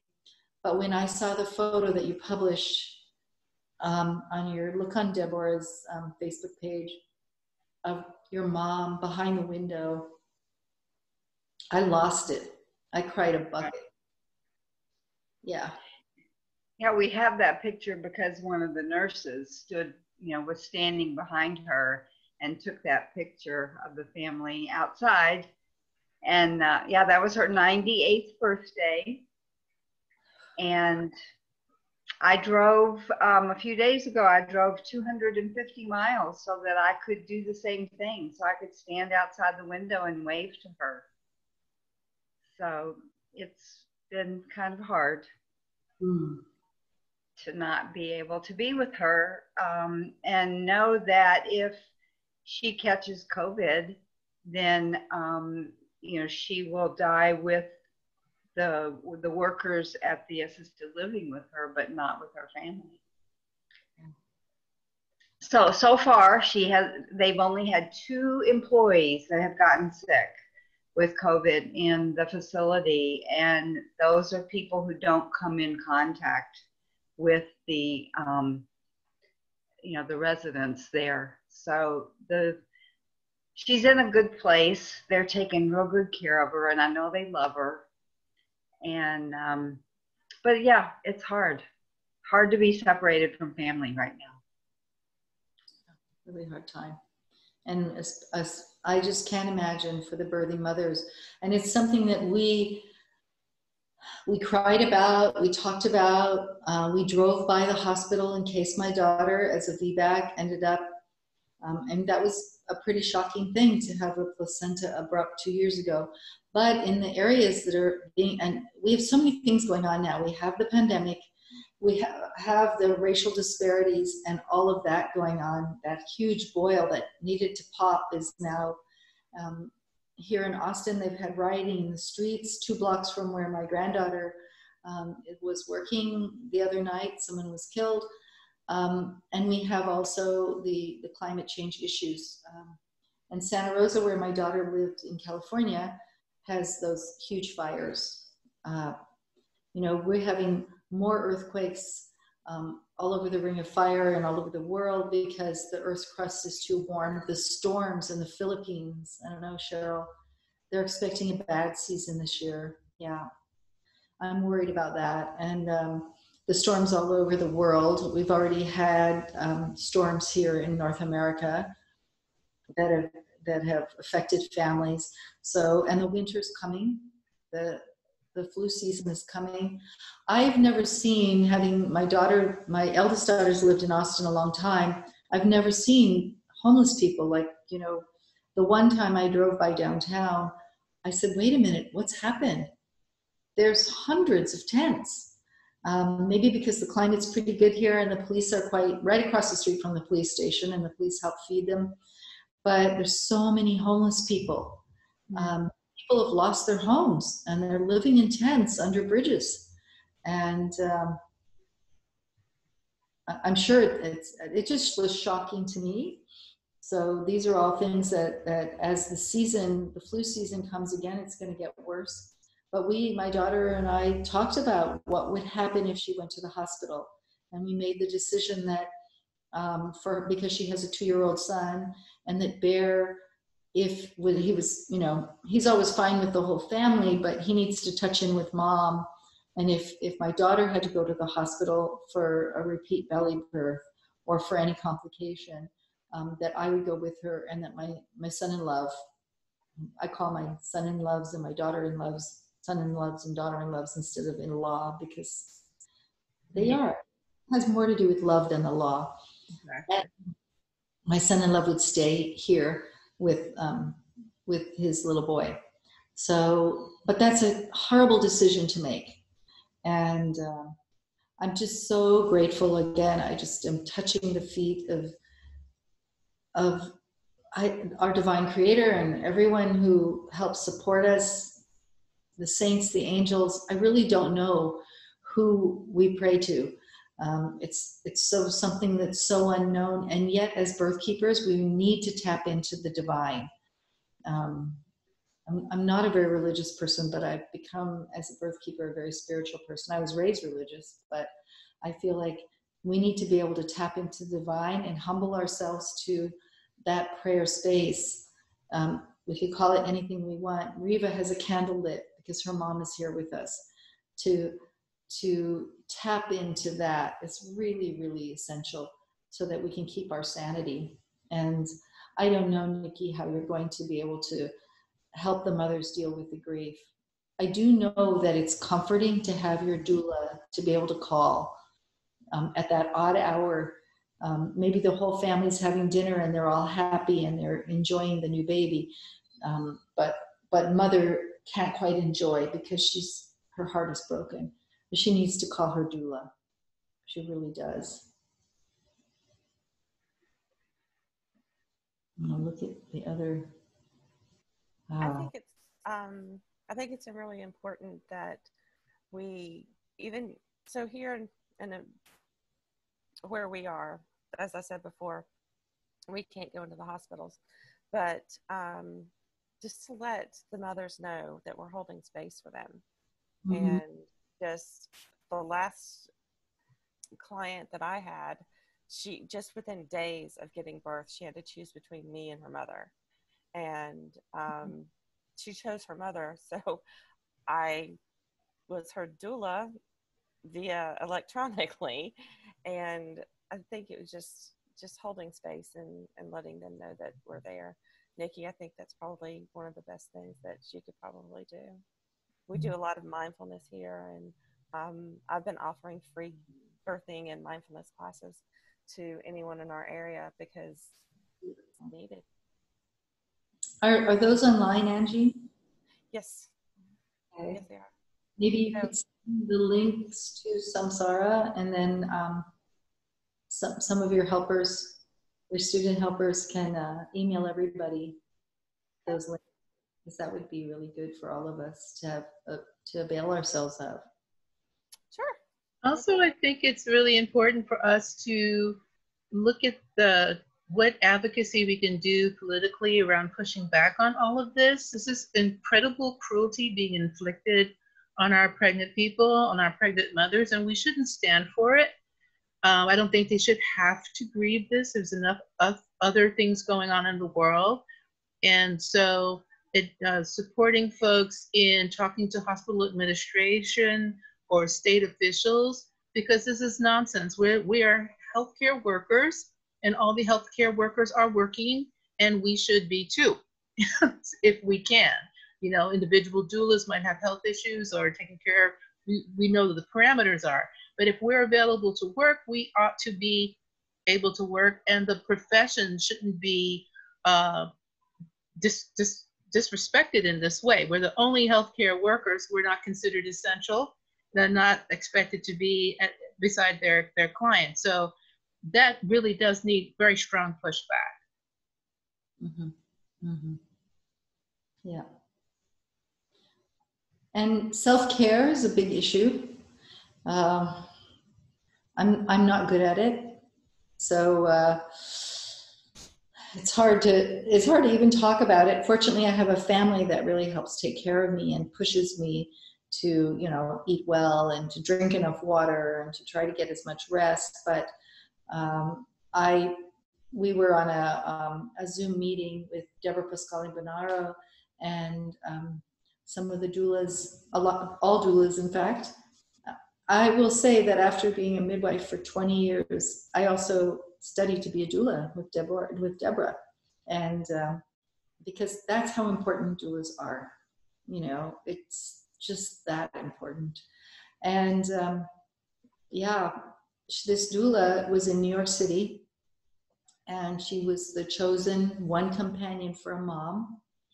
And it had just gotten dark, and she was called out. Right. And she was afraid because she would have to find her way to the hospital in the dark, a woman alone. And she was afraid, you know, she had packed her PPEs. She had to buy PPEs herself. She couldn't depend on the hospital to provide anything. The hospitals didn't have enough then. You know, we do have doulas that will come to Bumi Sehat that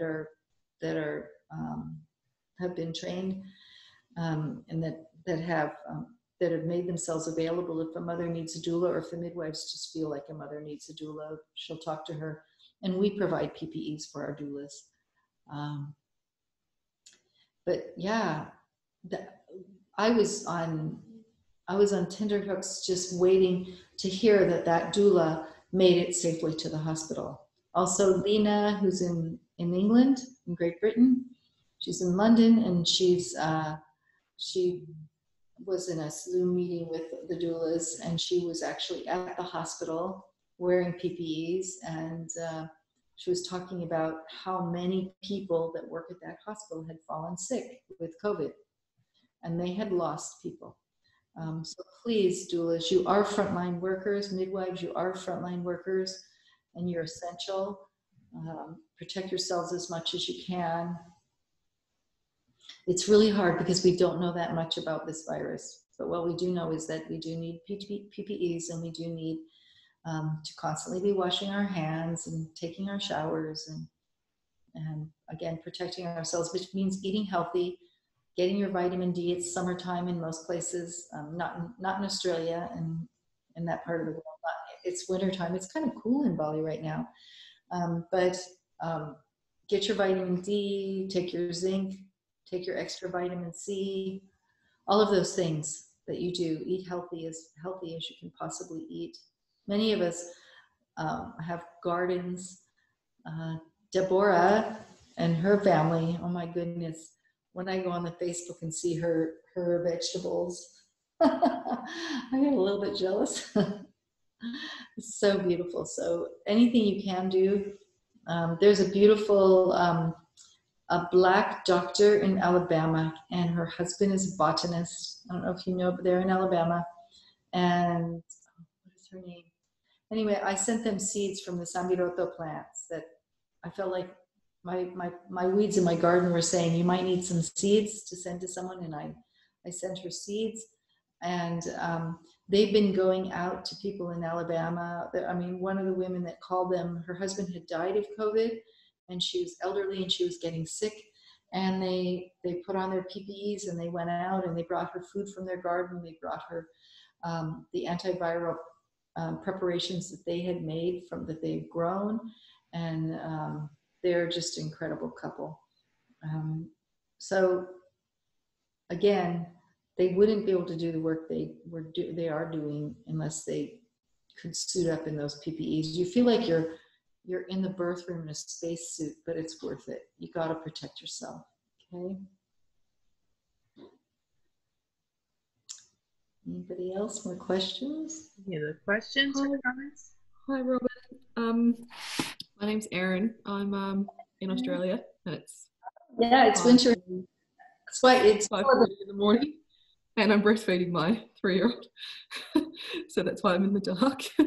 But yes, you're right. It's very cold here. We've got our fire going. I'm a private midwife, and I work with the Melbourne Midwifery Collective. And the thing that I have been really struggling to support my clients around is just there's so much unknown. So in Melbourne at the moment, we're in stage 4 lockdown. So everyone is very much stuck at home. I feel very blessed to be able to still go out and see my clients, and I mean, that's all I can do. But yes, I've noticed the level of anxiety in my clients is so high, and I think it's mostly around the unknown, because here actually our case numbers are quite low, and I guess they're trying to keep it that way by putting us into stage 4 lockdown. There's also a lot of political sort of unrest, I guess, from my perspective. So can you just give me some advice about supporting pregnant women through the this anxiety of the unknown, and the isolation that they're experiencing is just so incredible and difficult. Mm-hmm. So one of the things is the cortisol, the hormone of sorrow and stress, is so elevated in all of our expectant and postpartum mothers now, and all of their families. And so many times birth keepers will email me or send me a text message and say, I feel like I'm losing my mind. Because most of us that are in childbirth, we're here and we're doing this passionate work because we're super sensitive. And we've got the whole world. It's not like we're just one country or a few countries, the whole entire world. And it's like we're in this giant storm, and we're all in our little boats. You know, we're in our little boats, and we're so isolated, and we don't know what's next. We don't know if we throw out a fishing line, if we'll catch a fish. We don't know. You can barely breathe. And the cortisol is so bad for the babies, you know? And one of the things I said to mothers is, do you have internet? Can you watch a funny movie? I know it sounds like a weird Band-Aid, but my granddaughter and I, like, you know, we're just like actually, she's planning on downloading Aquaman because we want to see Jason. That's great. You know, you just gotta look for anything that you can hold on to, and again, being in gratitude. You know, looking for the, you know, if we can say to a mother during a prenatal exam, we can say, the good news is your baby's in a great position, and the heartbeat sounds so good, and to celebrate the small things, because it's all we've got at this point. We've only got the little bits. There's, like you said, Erin, there's so much unknowing. There's just confusion. And again, it's the whole world. So on top of our own personal anxiety and our stress, we can feel the collective consciousness just being in grief and in agony. So, I mean, I know the Philippines is really locked down, right, Cheryl? Yeah, and it's bad. It's bad. It's very bad. We are not allowed, and even doulas are not. Basically, we have to do everything by remote, if it's even possible. And we are having problems with, from what we're used to from touch and looking at the client. Sometimes they don't even have internet, or they're not allowed to bring their phones to the hospital. So we cannot even do remote, or they're not allowed. So there were a few tips that I got from midwives over there on how they can, we can at least do less support them and help them time their birth, because now they even have to get tested a week before their due date, which doesn't happen. So a lot of the doctors tell them to take the test at 36 weeks, and it causes more anxiety, and a lot of them become CS births instead. A lot is CS births right now, and we are finding that we are lacking in supporting them, even our clients.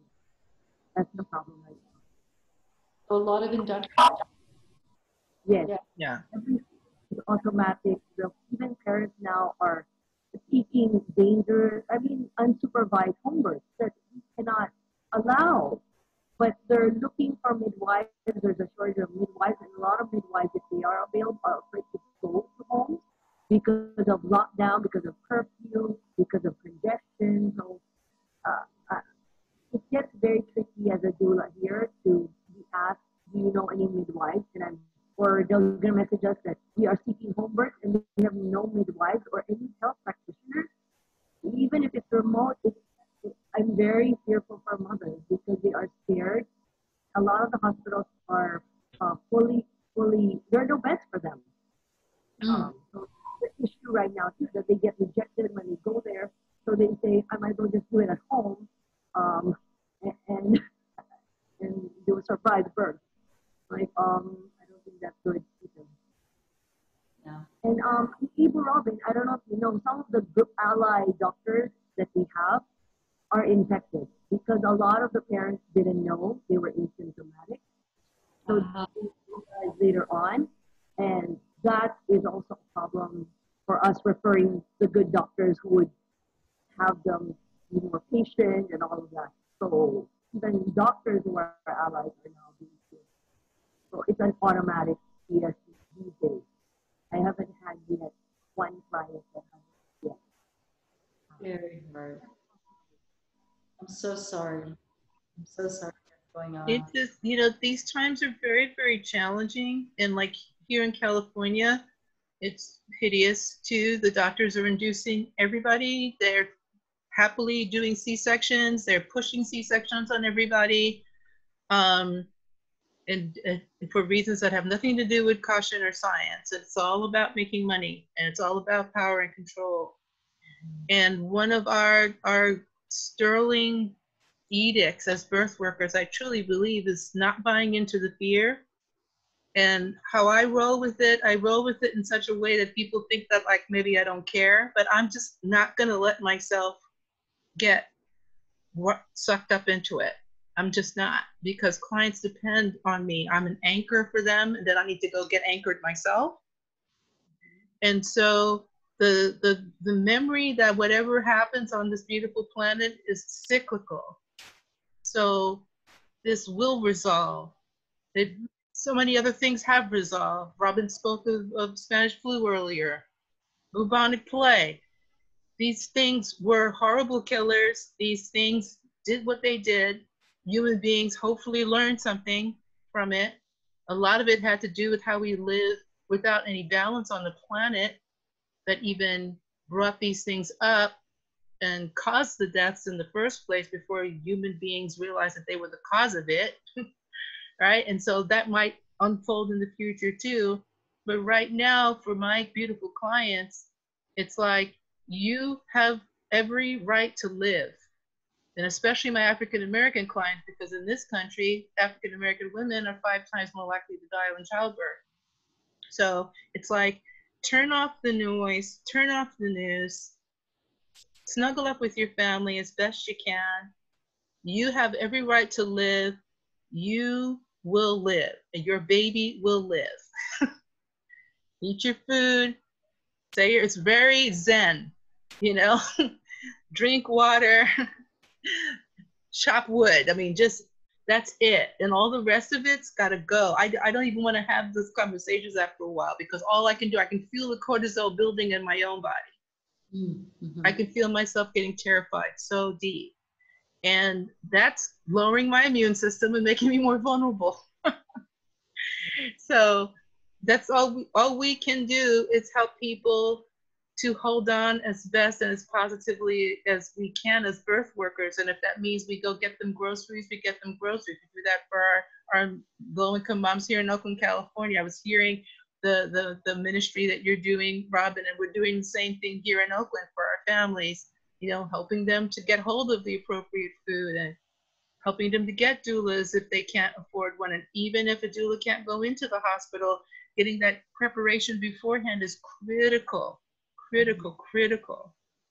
Yes. You know, and even if they're texting me on the phone, and even if we're talking, or even if we're doing Zoom, whatever, that still is irreplaceable support that they're not getting in the hospital. Because the hospitals in this country, unfortunately, it's about they're making millions right now. This COVID is making them very wealthy. And it's disgraceful. And there's karma, there is balance. We just got to hang in there and keep doing our work to see till it turns. Right. I mean, there is the good news that the governor of New York, you know, when it all started, realized that he needed to decongest those hospitals and keep healthy pregnant mothers away, and they acknowledged certified professional midwives, which New York was actually persecuting, I think at that time too. Yes. We're being persecuted, and for no good reason except for that they were midwives. Exactly. So, you know, I feel like the world is going to have to acknowledge the necessity for skilled home birth attendants. Every mother baby deserves to have the women with her that she needs, the midwives and the doulas that she needs to be safe. And grandmas and aunties and absolutely. As Cheryl said, in the Philippines, women are being turned away from the hospitals and then having unattended home births. You know, we lost a mother and a baby in Malaysia because of that. You know, it's just so difficult, and it is more difficult for women who are of color, just because we have those challenges. The disparities, we can't even argue with them. It's so difficult. Yeah. So, Robin, on that point, sorry to chat all the time, but on that point, what is it that we can do to help out with that disparity? It's close to my heart. I have an adopted daughter that's Black. You may have seen my grandson pop in here a second ago, and so I have Black grandchildren as well, and it means a lot to me. And I just want to go in there and just shake people. So I don't really know what to do to help. I don't know if any of us know what to do. I feel like we're doing our very best. And that's the beautiful thing about Birth Keepers. Each and every one of you, in some way, if I don't know you personally, I know you from Facebook, I've met you, or I know you from Instagram. And I feel like each and every one of you is doing your piece. And it's all you can do, to stay sane while doing your piece, stay healthy while doing your piece. And that gap of disparity, it's got to, look at the good news. What happened with Jenny Joseph? It's a monumental thing that the School of Common Sense Midwifery was NIC accredited. It's also, she's working now on getting the online so that she can scale it up, and that women don't have to live in Florida to go to her school, that women can live where they are and go to her school. Of course, there will be some skills that have to be learned hands-on, but those of you that are doulas that want to go to the next level, look into Common Sense School of Midwifery. Yeah, again, one mother, one baby at a time. We've always said that when we say hi. We're building world peace, one mother, one baby at a time. But we also say to all of our birth keepers that when we say hi, some of our birth keepers are women who are doing the laundry and cooking the food, and they're birth keepers. And we say family first, because if you can't take care of yourself and your family and the people that take care of you, if you can't acknowledge them, how can you do that part to close that disparity gap? It's so lonely for the mothers. It really is lonely and frightening. And, I know it helps me to stay sane that, I was able to, it was only the second international flight that left Bali in months. And I was able to get on that flight. I didn't even care what it cost. I found a way to get on that flight, and I got here. And then I didn't even think, I got a special letter from the Indonesian consulate in Houston so that I can get back on and get back in. They're just been really kind to me. But yeah, the little miracles, the fact that I'm here in the United States and I need to be in California anyway to get back so that my niece can have that midwifery to mother model of care. I'm going to contact my friend Tracy. I don't know if Tracy's on, but I'm going to contact Tracy and see if, because she lives near my niece, if she can be the doula.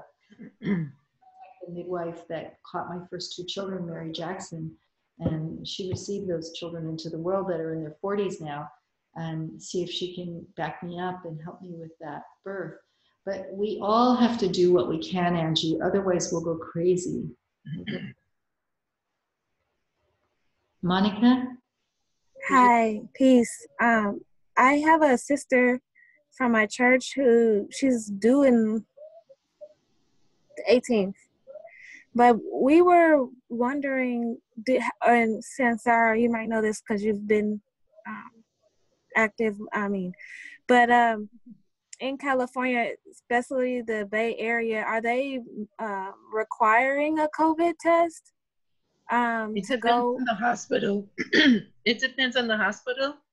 You can touch base with me about that offline if that's your question, and catch me on Facebook and ask me that question because we only have a minute left. Oh, okay.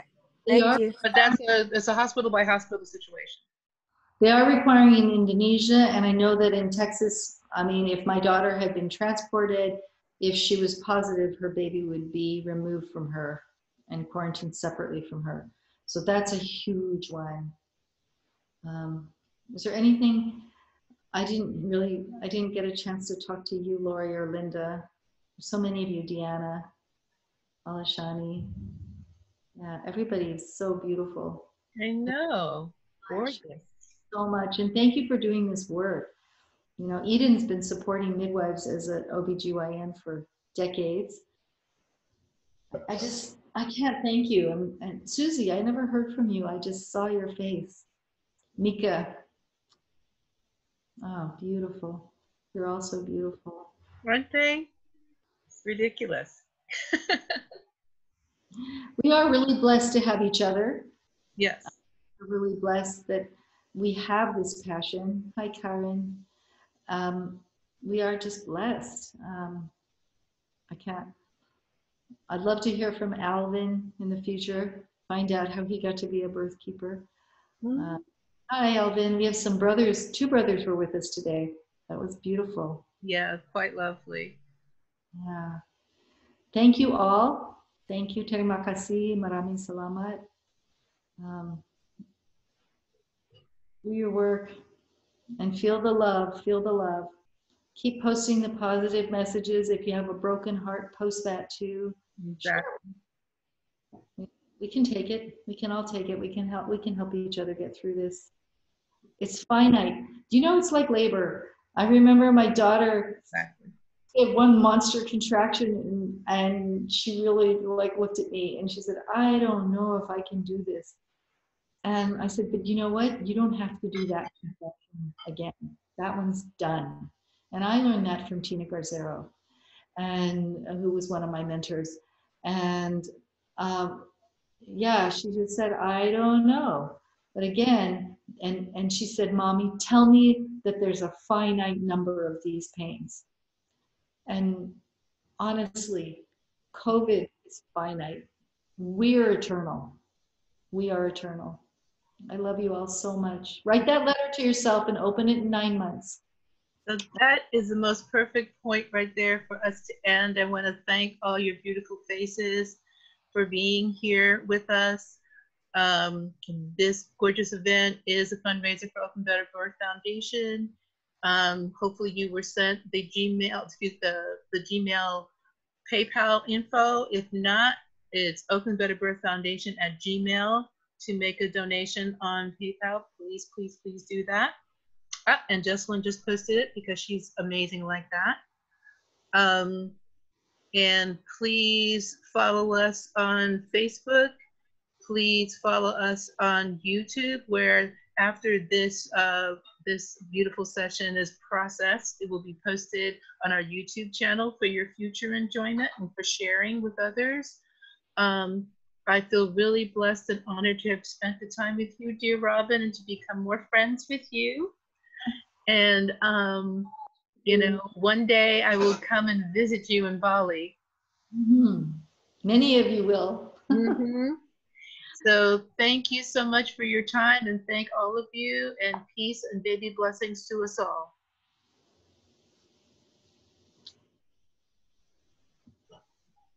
I love you. I love you all.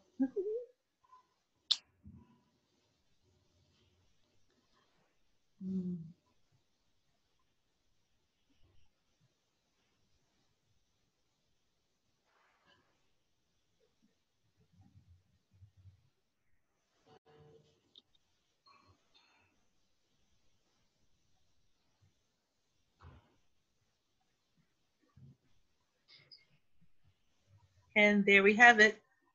Yeah. Thank you. You're very welcome. Thank you, dear heart. What you pulled together is so beautiful. It's miraculous. I know that you, and I'm just really guided to say this, I know that you are going to share the money that comes in with Bumisehat. I don't think there's any need. I feel like what's going on in Oakland, especially with our mothers of color, and your support of Black moms, just that this money that came in is for Oakland. Please. I really thank you for that. That's very, very kind. And then definitely we have mamas who are quite in need, and so we're giving them all the love we can. Yeah, I know you're doing it. You're doing the work. And it feels good to do the work, doesn't it? It's everything. I can't imagine anything else more important. And I just feel there are days, believe me, there are days when I wish I could do something else. But really, at the end of the day, if I couldn't be around birth, if I couldn't be around my mamas and my students, life wouldn't have much meaning. Exactly. So I'm grateful for, you know, it's so interesting. You just spoke about the sort of blessing, the sort of grandmother blessing that calls you to be a birth worker. It's so funny. I believe I've gotten that from my grandmother, although she didn't know that's what she was doing. And we have birth workers in our family. And we know that the family knows that our ancestor who was brought from Africa to North Carolina, she was a midwife. Oh my goodness. So definitely that's in my genes. I don't think I could have done anything else and be a healthy, happy, sane person on this planet. Bones. It's in your bones. Yep. It's a blessing. It is. Well, you love your beautiful family. Yes, I'm going to go and do another hot ginger compress on my daughter. Sounds good. Yeah. Love you. Thank you. Bye. Bye-bye. Bye.